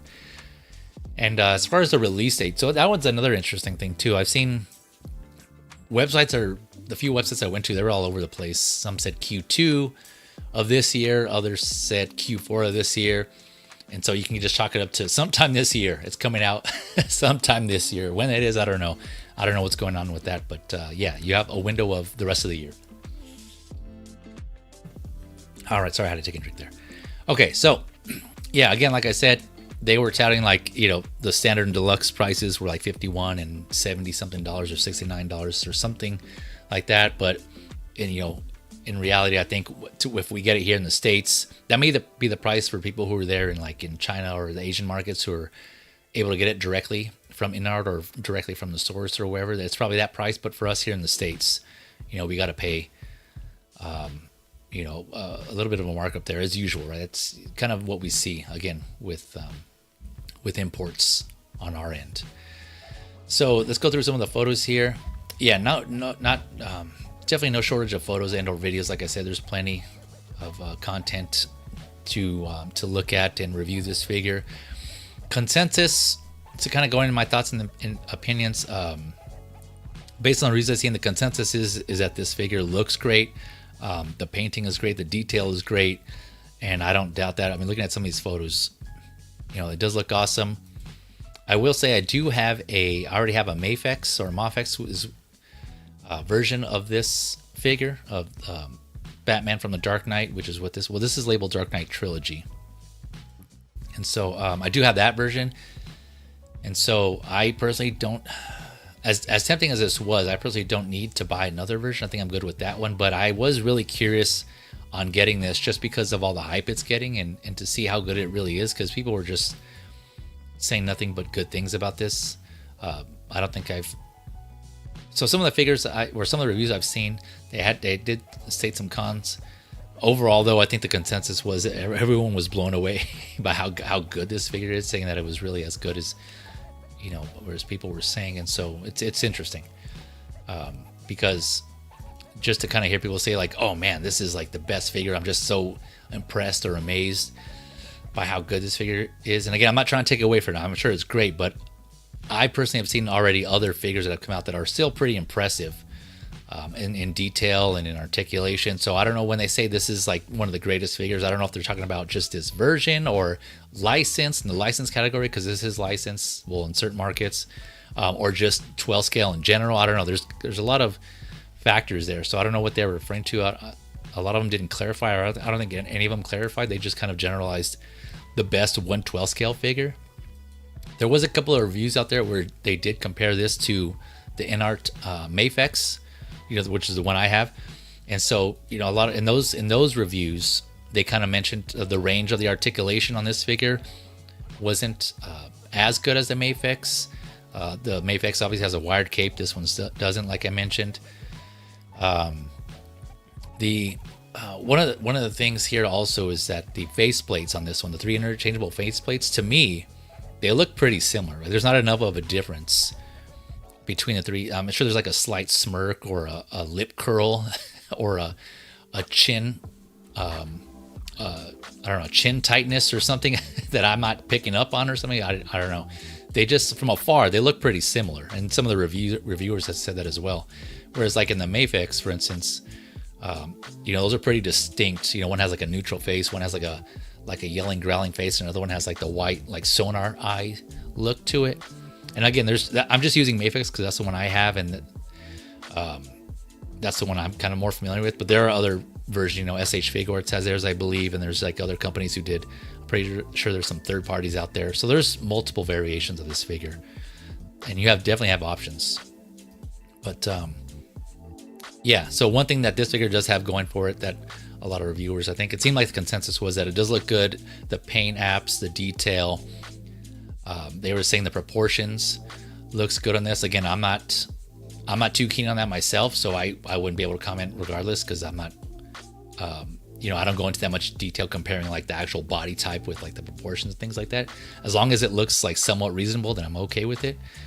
But I will say, man, this head sculpt is really good. So I did hear reviewers say this is in the 12 scale. This is the best version of this figure. I know some of them did say that, and so that I agree with as far as like the paint apps and the sculpt. So yeah, this Christian Bale head sculpt, man, in this scale looks good. So I definitely don't doubt that, man. This Inart, for those of you who are not familiar with who Inart is, they started off as a 1/6 scale company making 1/6 scale figures, more towards the premium end of that size, of that scale. Premium materials like metal or die casts, really good tailoring, wool, rooted hair. A lot of their figures had rooted hair. Some of them were sculpted, but I think overall the quality was there with their figures. So kind of dabbling in both. I saw those reviews and heard all that feedback on that end of it, and then now in 12 scale, this is their first 1/12 scale figure that they've come out with. And I gotta say, it seems promising. It does look good. I'm personally curious to see what their other figures look like. I think I might pass on this one, although I'm still tempted, just again out of the hype, and I'm curious to see how good this figure is and to compare it for myself. But do I want to spend the money just to have that comparison, just out of curiosity? I end up, maybe reselling it if I do get it. But I'm trying to be smart and not trying to be patient, and just kind of live vicariously through others and keep watching reviews or hearing what others have to say on it. But there's a couple honest reviews out there that seem honest on this figure. Again, I'm not trying to take away from it. I know it looks good, it looks great, but again, there's pros and cons to every figure, right? Some people may prefer something with one figure, accessories, better range of articulation. Others may prefer more of like the aesthetic, the likeness, the proportions, the paint apps. It's just to each their own on what there is. So I will say the face sculpts on the Maverick, yeah, they're not. This is better than those. They're like the likeness to Christian Bale on here is better on this one. Although the Maverick doesn't come with an unmasked cowl, that I recall. This deluxe version does, and so you have that, and this looks great. So yeah, take a look at those reviews if you haven't already. There's plenty of options out there, and kind of judge for yourselves. But this is really interesting. They come out with a strong starting point, I would say, overall, though. All the reviewers, like I said, Inart's, they know what they're doing, right? Sending these to like almost all reviewers, 12th and 6th scale, having them review it, and they're all saying good things about it. It's going to put the thought in people's mind, like, oh, damn, well, how good is this figure? Kind of like what I'm doing, right? I'm kind of curious about it now. So it is still available. Like I said, it's still readily available, right? There's no shortage, I don't think, of this figure. So if you're interested, like I said, links in the description, but shop around for sure to see where you can get it for yourself. If you're interested, that is, if you're interested in this figure. One thing I did notice also is that it was kind of confusing when Inart started promoting this line of their 12 scale figures. I saw like Stone Row, and then more recently it was Morphig, right? They kind of stuck more with Morphig at some of their shows and conventions. And watching some of the reviews, they were saying on the box, it looked like they didn't have that label anywhere, the Morphig label anywhere. And so they weren't sure what was going on with that, or if they just didn't put it on the box, or that was a prototype box, or they mislabeled it, or they just didn't add it on there. I was initially thinking that was kind of similar to like the Hot Toys Hono line. For those of you that are familiar, again, Hot Toys is a 6 scale figure. They have a subline a sub company called Hono. It's kind of a similar setup. I mean, it's still 6 scale, but it's like a sub company, like a subsidiary, I think, if not like another separate studio within Hot Toys. But anyway, so they have their Hono line, and when those shipped out, Hot Toys still used their Hot Toys box on their shipper box. They didn't say Hono anywhere on the box, only like with like the model number. And that's how you were able to see it. But I don't recall seeing anywhere that it said Hono on the box. And so I thought it was similar to this, where Inart is just shipping you a box that says Inart, but they didn't put Morphig on the box. So, but yeah, after looking more online and their social media, it turns out that it seems like they didn't drop Morphig, because I do remember, subscribing to their IG, their Instagram, and their Facebook, and I remember seeing Morphig. But now if you go back, it seemed like that's changed. It doesn't say Morphig anymore, at least that I saw. So let me know if you see otherwise. But I think now they're just going by Inart 112. So it's Inart 16 and Inart 112, and no more Morphig, which is, again, that's kind of interesting. It's kind of, they're all over the place with that. I wonder what was going on with that, or maybe that was an early thought, early name, and they're like, you know what, it's not going to stick, or I don't know what was going on there. But anyways, it seems like it has in fact dropped. They dropped Morphig and are just going with Inart 112 on that. So just wanted to kind of bring that to your attention as well. If you're trying to look for Morphig stuff and you can't find it, that's probably why. They're just now Inart 112 or 112. But yeah, so I'll pause there. Let me, so you can admire here this beautiful head sculpt here and address the chat here. Let's see. I don't know if I'm behind or whatnot. Okay, I guess no one has any thoughts on this one. All right. I'm sure they'll come in afterwards or in the comments. But yeah, sorry, that was a long discussion on this one here. But yeah, again, just because it's what's hot right now, that Inart Batman's so hot right now. It's what everyone was talking about. So, but again, I figured I'd kind of give you an overview, a rundown, a summary of the stuff that I've heard of, that I've read, the reviews that I've seen, and give you those options there. And if you're confused on the price, on them saying, I will say, yeah, for the price point, it is pretty good on what you're getting, compared to, but the price is, again, comparable to some Mafex similar situation where the Metacom Mafex figures, right? If you were to buy them directly from some retailer, either in Japan or China, it would be less. But if you had to buy it from somewhere where they didn't have to send it to the US, there is going to be a markup, and so we see that pretty commonly with Mafex figures. So the price there, I think, is about pretty comparable with the deluxe version of this figure, anyways. And so it's up there, right there. That's kind of around the same range. But I will say, regarding like the paint apps and the sculpt and what you're paying, that is, yeah, it's pretty good. So I think the price, the value is could be there. Again, there's some cons, like in the wired cape, no wired cape. I don't know if some of you may want that, or some of you just prefer the drape cape. Again, that just goes to preferences there. But overall, it is a good looking figure.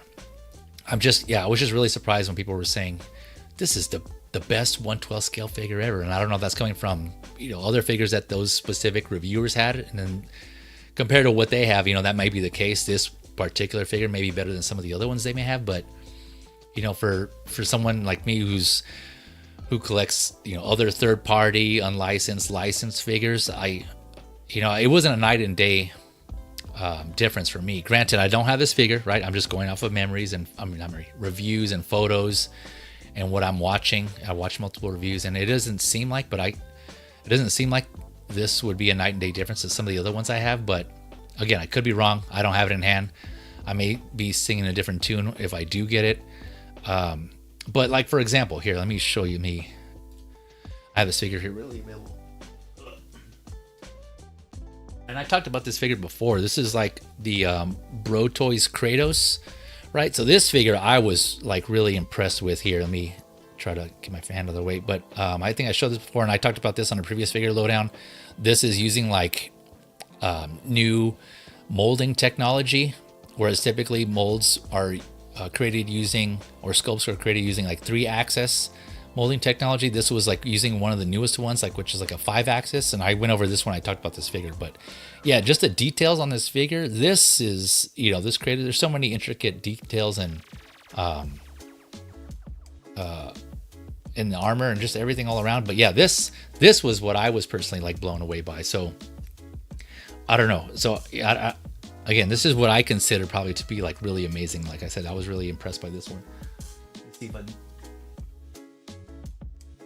get that to stand. So again, I just bring that up to say that, you know, it was kind of surprising to see that. Let me switch over here. Whoop, at the stage. Okay, yeah, that a lot of people were saying that, you know, this was again the best or the most amazing 112 scale figure. I don't know. So that again, that could just be subjective. Of course, I know, you know, that's just all based on what they have in their collections or what they're comparing it to. I know some people it may be the best 112 scale figure. So I know that feeling when you get that figure that it's that good. You're like, holy shit, you know, you're really amazed. And so yeah, if that is, then yeah, that's awesome. You know, kudos to you guys for having that feeling, because that is a good when you're like that impressed or amazed by a figure. You know, I definitely get it. So, but I know others who have collected other figures that have probably they, in their opinion, a better detail, more sculpting all around. They may not see the difference as much. Is basically what I'm trying to say. It may not be as obvious or as big of a difference there. So. But yeah, so we'll see how this goes. I think for now, I might just pass on this personally, just because I already have a Dark Knight Bale Batman, and so I'm good on this one. But I am looking forward to their other figures, just based on the figures that Inart figures and 12 scale that I've seen on display in conventions, like their what is their heavy metal Batman or their Dark Knights. I forget the line, but you know where they have. I've shown them multiple times with Batman combined with other people, other heroes from different universes, like, you know, the Batman and the Green Lantern, or the Batman and the Flash, like those kind of amalgamated characters. The ones based on the comics, basically. Yeah, I'm looking forward to those. And they're Bruce Lee. I think they're coming out with the 112 scale Bruce Lee also. So those I might be tempted to get, depending on how they come out. If they're as good looking as this one, then yeah, I might be sold on those. So looking forward to those ones. To those. Catwoman also, I forgot to say, from the Dark Knight trilogy. They're also, should be a figure coming out from this line as well. So Anne Hathaway Catwoman, I think that might be next in the line in 12 scale. All right, so enough on that. Yeah, I know that was a lot, but a lot to say on that one, because again, I know it's been on everyone's social media feeds recently. All of those who are in the collecting world or into collecting and follow all those news sites or news outlets or news accounts. I'm sure you've seen this in one form or another. But yeah, all right. John Twill in the house saying it's a beaut. Yeah. Like I said, I don't want to take away from it, because it does look good for what it is. You know, Inart's been doing a good job. So for those of you who are looking forward to getting this and excited to get it, yeah, congrats to you all if you're eagerly anticipating this and this is your first Bale. Yeah, that's going to leave a good impression. If this is your first Christian Bale 112 scale figure, yeah, I'm sure you'll be very happy with it. I'm sure you'll have no complaints. But again, I don't have it, so I can't say for sure, but it does look good. All right, going on to the next one here. Going from an officially licensed to an unofficial figure with a title that was pretty well thought out. I'm sure this took a while to come up with it, but this is the Kraken Studio. The guy with the bat. And if you're just listening and you haven't seen the photo yet, and you say, okay, the guy with the bat in pop culture, hence TV show, who would you think of that would come up with that?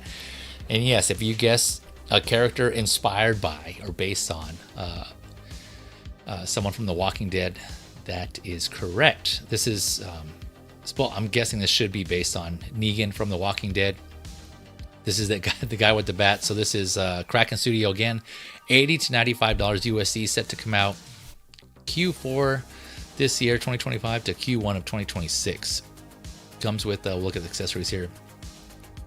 2 sculpts, so it's 2 head sculpts, 9 hands, pistol, shotgun. It looks like a sawed-off shotgun there from that little picture there. I can see his knife or his blade, like a Bowie hunting knife type of thing. And then his, of course, what guy with the bat isn't complete without their bat, right? Or else it would just be the guy. So of course, got to throw in the bat in there, which does come with, and he comes with a display stand or a little base that looks pretty cool with like a skeleton zombie hand coming out and what looks to be half a skull coming through. That looks actually pretty cool. So I mentioned he comes with 2 head sculpt. This other head sculpt though looks Pretty awesome. Looks pretty gnarly. It looks like it's a mask of a zombie, kind of like a Leatherface type of thing going on with like some hair coming off of it, which looks pretty awesome for all my horror fans out there, fellow horror fans. And we'll go through here some more photos. All right, here we go. Here's some more photos here of the accessories. And here's that alternate head sculpt here on the bottom. I think there's another. Yeah, here's a up close photo here of what that other head sculpt looks like. This actually looks pretty. This looks pretty crazy. This looks pretty cool. You can clearly see he's like wearing another mask. I personally stopped watching Walking Dead when after they go to, for those who are familiar, they go to Negan's camp. He was one of the villains at one point when he was introduced. He had his whole like cult, his whole little town of people following him. So he was considered the villain against Rick and his crew. And so, yeah, last I left off, he got stuck with somebody from Rick's crew, and I never went back. I think that was like season 3 or 4. I don't know. They did multiple more seasons after that, so I'm not sure if this mask comes into play later on or what. I didn't get that far if it did, or if it's something from the comics.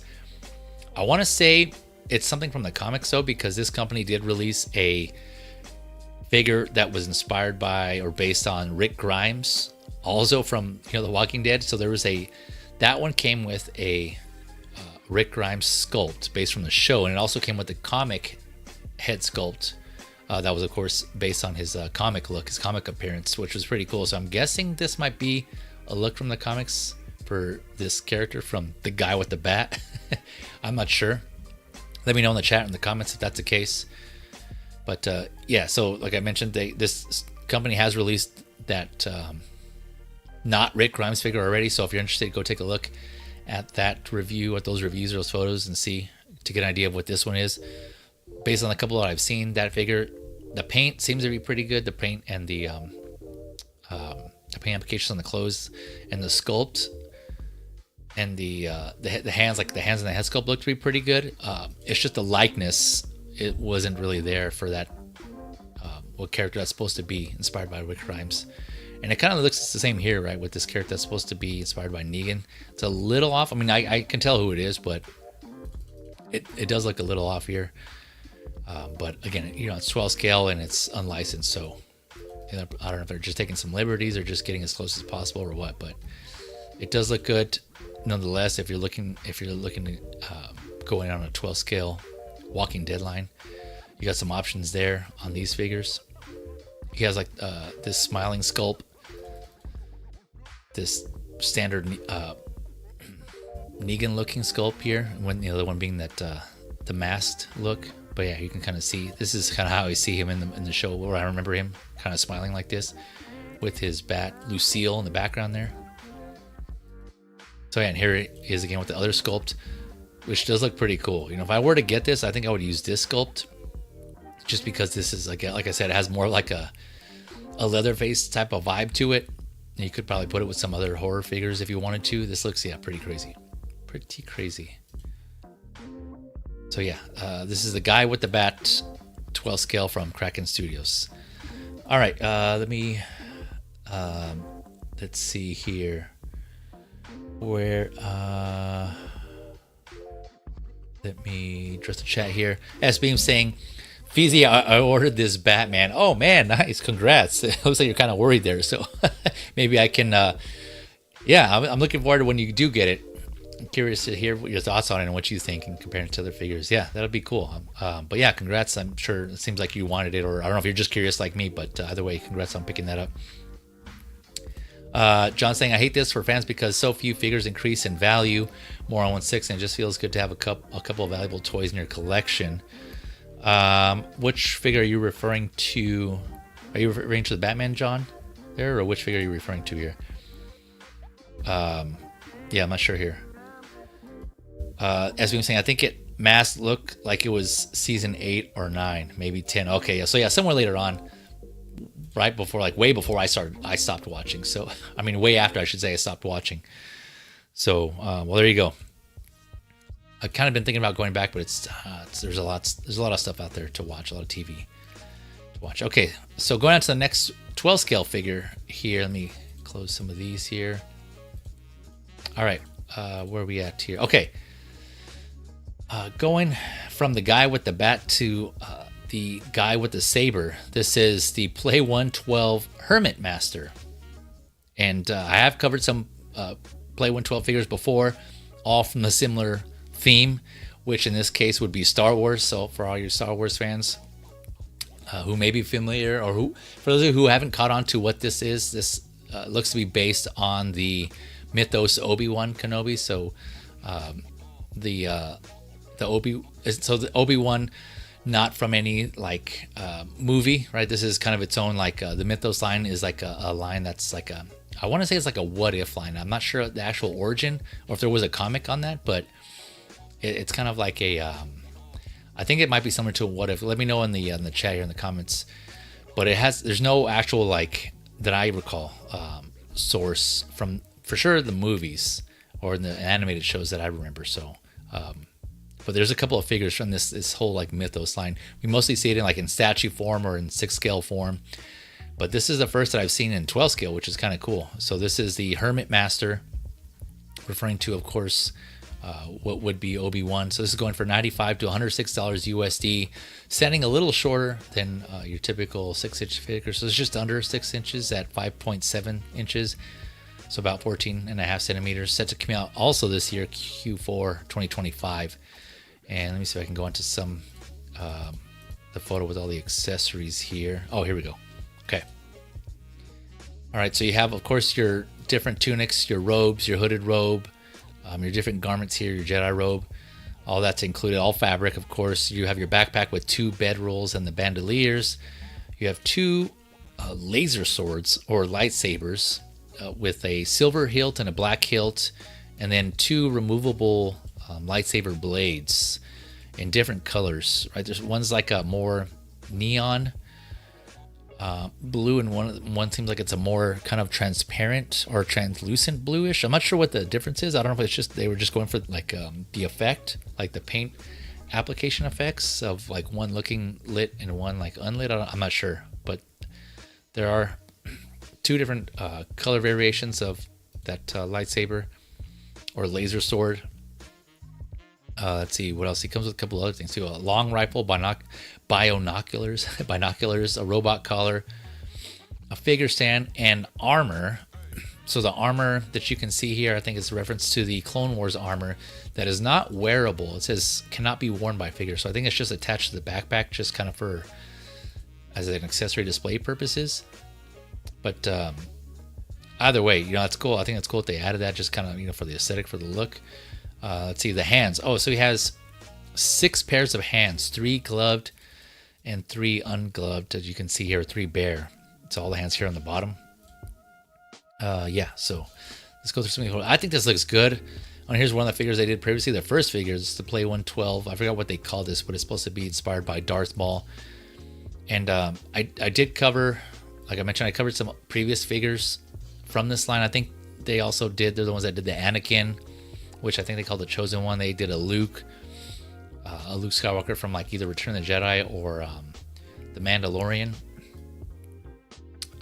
from that series of films. I forget which one exactly, but they did a couple, and I think there was another Obi-Wan. I forget, but if I remember, I'll put it in the description below, the reference to the other ones, those other Play 112 Star Wars figures that they're doing. But this is inspired by Darth Maul, and again, there's some reviews on this. This is already out. The consensus on this is that it's pretty good, actually. This not Darth Maul figure, that a lot of people were really impressed by that figure as well. The articulations there, although like some of the leg articulation is hindered by some of the clothing, which is pretty typical for action figures in general. Depending on how restrictive the clothes are, you're going to have limited articulation.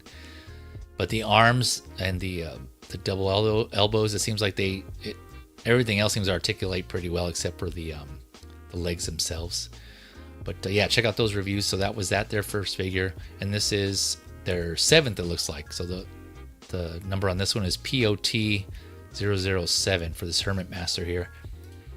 But there's a couple of shots with this Hermit Master and that red and black Sith character there, the not Maul. This one does look good. I'm really tempted on this one just because I don't have any Mythos Obi-Wan figures. and just how good this one looks. Again, I don't think this likeness is not. I don't think it's based on anything, but again, correct me if I'm wrong. So this kind of seem like it took liberties. I don't know if it's based like on a novel, or something else, or a comic, or what. I haven't read it. I don't get that deep into Star Wars as far as like the expanded universe stuff. I usually just stick with the shows and the movies. So, but I have come across this figure. I know some of you out there may know more about him than I do. But this does look good just to have that time frame. I believe this is supposed to take, this version of the Hermit is supposed to take place between, what is it? Return of the Jedi and no, wait, I'm confusing now. See, and now I'm like mixing A New Hope and whatever previous, like, so just before New Hope, where he was supposed to be looking after Luke, I believe, and that's supposed to be that time frame before that, where he was living on Tatooine. I think he was just kind of patrolling there, and so he has this kind of like this desert hermit look to him. And so this is during those early years, I believe. But yeah, either way, it looks good. I don't have any representation of this figure. It's 12 scale. Kind of pair it with some of my other 12 scale figures. I don't have any, like I said, I don't have any other Mythos figures, but this looks really cool. This looks really good. All right. Let's see here. Yeah, so let me know, you guys, what you think about this, or if there are other Mythos figures out there, let me know, because I kind of did a quick search and I didn't see any, but I could be wrong in the comments or in the chat. All right. So that was the Hermit Master by Play 112. Okay, last figure here. We did it, folks. Man, where are we at on time? Okay, nice. All right. This one was another cool surprise that I've seen, another iteration of a figure we've seen before, but somewhat different. This is the 52 Toys Alien, based on an iteration, I should say, of the first Alien from the first Alien movie. And this is licensed, but it seems like it's going to be one of those things where it's only licensed in select markets, probably in Asian markets, kind of similar to that Batman, that Inart Batman that we looked at, and like the Joy Toy Ninja Turtle figures that I've discussed previously. So I don't know. I might be wrong, but as of now, this has yet to be determined where this is going to be available. It does say pending licenses or approval there on the bottom, and you can see the 20th Century Fox logo here. So it is going to be a licensed figure. Where, I don't know. And these all look like just renders for now, but even just based on this looks like it could be an interesting figure. Let's see here. So it's up for pre-order now. It's going for about $50 to $62 USD, set to come out Q3, Q4 of this year. 24 points of articulation, or a little bit more than that, is what it says in the description. 4 hands, so 4 interchangeable hands. A replaceable upper jaw to achieve that extended tongue / mini alien mouth look. So it'll already have it extended. You just have to swap out the lower jaw to get that look. A swappable tail. And it says replaceable ultra soft tail with any shape, or to be contorted to any shape. So I take it that's implying a bendable wire. I'm not sure. It doesn't say bendable wire. It just says soft tail to contort to any shape or with any shape. And it comes with the stand here. We'll look at the photo with all the accessories here. But yeah, so it says it's a swappable tail. So there's 2 tails that it comes with. So it's not clear what the difference in the 2 tails are going to be. If one's like fixed, if one's going to be more like kind of segmented, articulated, and the other one's going to be, like I said, kind of seamless, but like bendy wire or something. I don't know. Or one's going to already be curled up.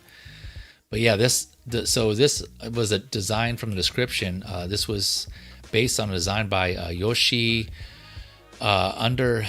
I don't know if I'm saying that right. Undertake. Yeah, apologies to this artist if I'm butchering your name. I'm personally not familiar with him, but this is, yeah. So this was this artist who's I believe there's a Japanese animator, I believe is what I remember reading here. I got to double check. But he's an artist basically, and this is kind of inspired by his designer. He did his take on an alien, and so that's what this is supposed to be. And it does look cool, mixing some elements of HR Giger, obviously, and it looks like there's like he took a little liberties. It has kind of more of kind of like a robotic look to it, but still keeping some of like the multiple lines and curvatures and like the the phallic themes of Alien. But yeah, it looks really cool. I'm really curious and interested. You know me. Oh, here's a kind of a prototype or a render looks like of that swappable, interchangeable jaw with the inner mouth coming out. And so yeah, I mean, I'm all up for like different interpretations, like artist renditions or interpretations of certain figures. Sometimes they come out cool, sometimes they don't. But this one has me intrigued. But then again, it says pending licensor approval, and these look like renders rather than actual prototype images. So I don't know. It is still available to pre-order.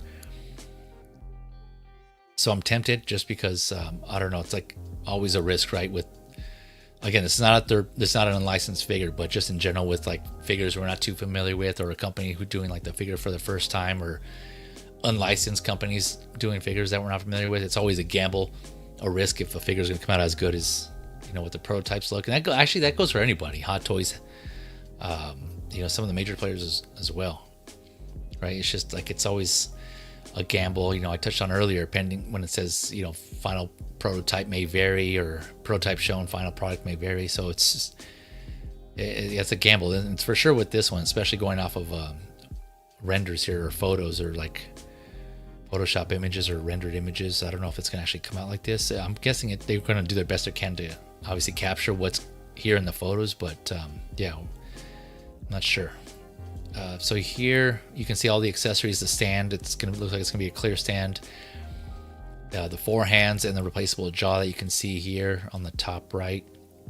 And then here's the two tails, right? So this one's straight, this one's curved. So I don't know if that's implying that, yeah, the swappable tail one's going to be fixed in a curved position, and then this straight one is going to be the one that you can kind of flex and move around and pose around. I'm not sure, but yeah, 52 toys Alien. So I'll keep an eye on that.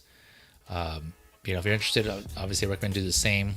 Keep following on their Facebook posts or on Instagram, see how this comes out, or keep looking out for the retailer sites. Maybe they'll update those posts. Hopefully, I would think they would as this figure progresses. But yeah, you can see the artist's logo here, this Yoshi logo here, which actually looks pretty cool. But yeah, you can check out his work too if you're interested in some of the other stuff he's done. Like I said, I'm personally not familiar with this artist, so I'm not sure what else they have done. But let me see here. Let me look at the chat. Address the chat here before we close off. Oh, I see, John. He said, okay, you're a little delayed there. I see you got back. Okay, you were probably commenting on something earlier. Okay, got it. Okay. Let's see here. Where are we at? Oh, Jazzy in the house. What is up, Jazzy? Thanks for coming through, my guys. Like, what up, Easy? What up, Jazzy? Hope you're doing well. Good, sir, my man. Let's see. Mitchell Lawrence saying, I got the Scorched Xenomorph from NECA, which came out great. I also have their new Big Chap and Hot Toys Scorched Xenomorph on pre-order. Nice. Yeah, so it sounds like you got a variety. I have the... Which one do I have? I think I only have the Mezco Alien, and I have yet to take it out of the box, because I want to, when I do, I want to kind of treat it with some stuff, because that's all...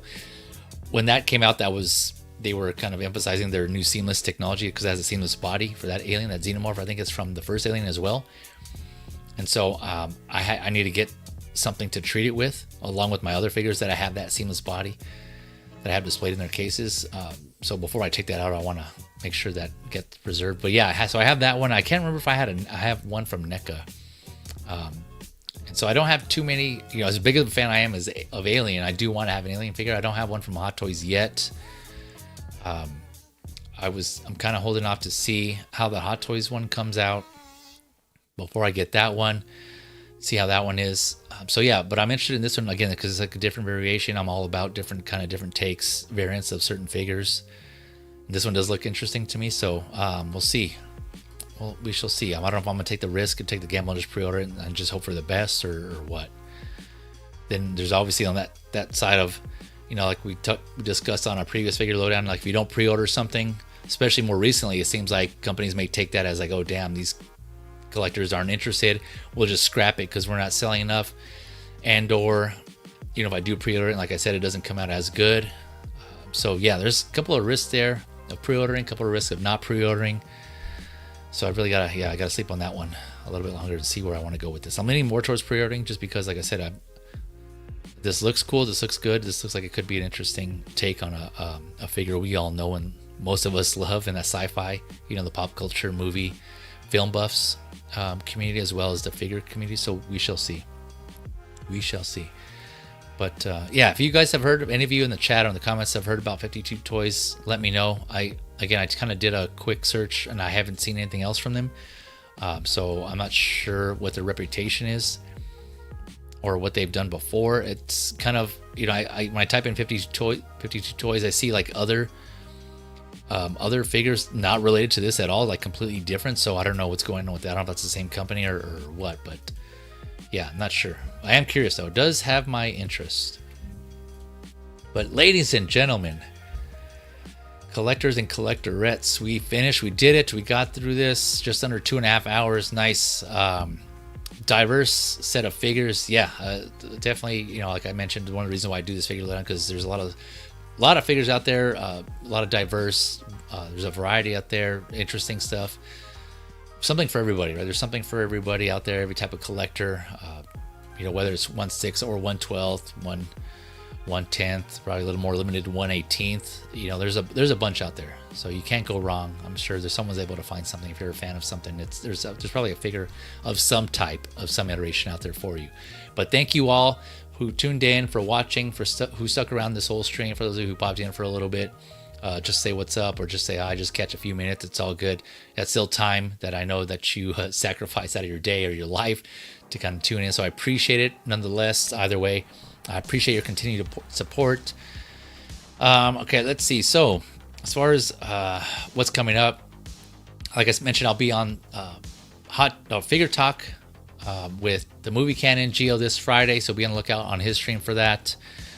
He's a friend of the channel, so check out that section of my channel to see his YouTube channel. So I'm sure you can, if you subscribe, you can get notifications on there, or keep a lookout on his Instagram. He posts up notifications on there when that's going to be, the time and the date as well. And then I think I'm going to do another episode of Hot Talk this week. Now it's going to be April, so keep it locked on my social media as well. Of course, as usual, I'll put up notifications on when I'm going to do that. When I schedule a date and time, when I've decided on that, I'll put that up there. I will be on Collector's Figure if all goes well, if nothing comes up. On either end, I'll be with S-Beam, Blue Tattoo, I think Michael Eddy, and that crew, the whole Collector's Figure crew, tomorrow, Monday. And that is typically around 4 p.m. Pacific time. We're in daylight savings time right now, so 4 p.m. Pacific. We're at 7 p.m. Eastern. So I'll be on with them. Again, friend of the channel, so the link to his channel is in my that'll be in the friends of the channel section of my YouTube channel. So check that out. Let's see here. Yeah, Hot Talk. I think most likely I'll probably do an episode, so keep it locked. And if you enjoyed this stream at all, you found it informative as always, or just entertaining, don't forget to that like button. Of course, that does help me. Of course, it helps the channel, helps this video, but more than anything else, it spreads this video to other people in the community, or just who may be interested in certain things. It makes them aware, right? Because that's what this both all my streams, actually, the Hot Talk and Figure Lowdown, it's all about, just awareness, making people aware, spreading information, sharing information about figures and just other things in general that are related to the hobby.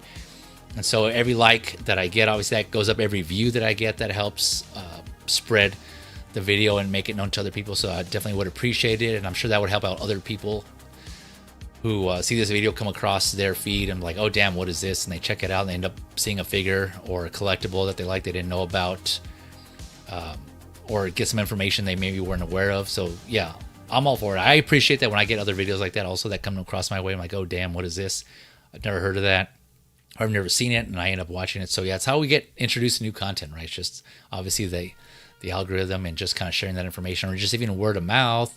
Of course, sharing my content among your socials definitely helps me out as well. I'm not, it's never expected, but it definitely is always appreciated. So all of those who do that, that get unnoticed, if I don't see it, but you do it, I appreciate you for doing that and sharing my content, because I know my channel is small. And so I know it doesn't have a lot of views as some of these other channels, but so any time that someone shares that, I take that as an honor, and I really appreciate that you think this is worth enough to share. So and your time. So thank you all again. Keep it locked on my channel to find out when I have other upcoming stuff.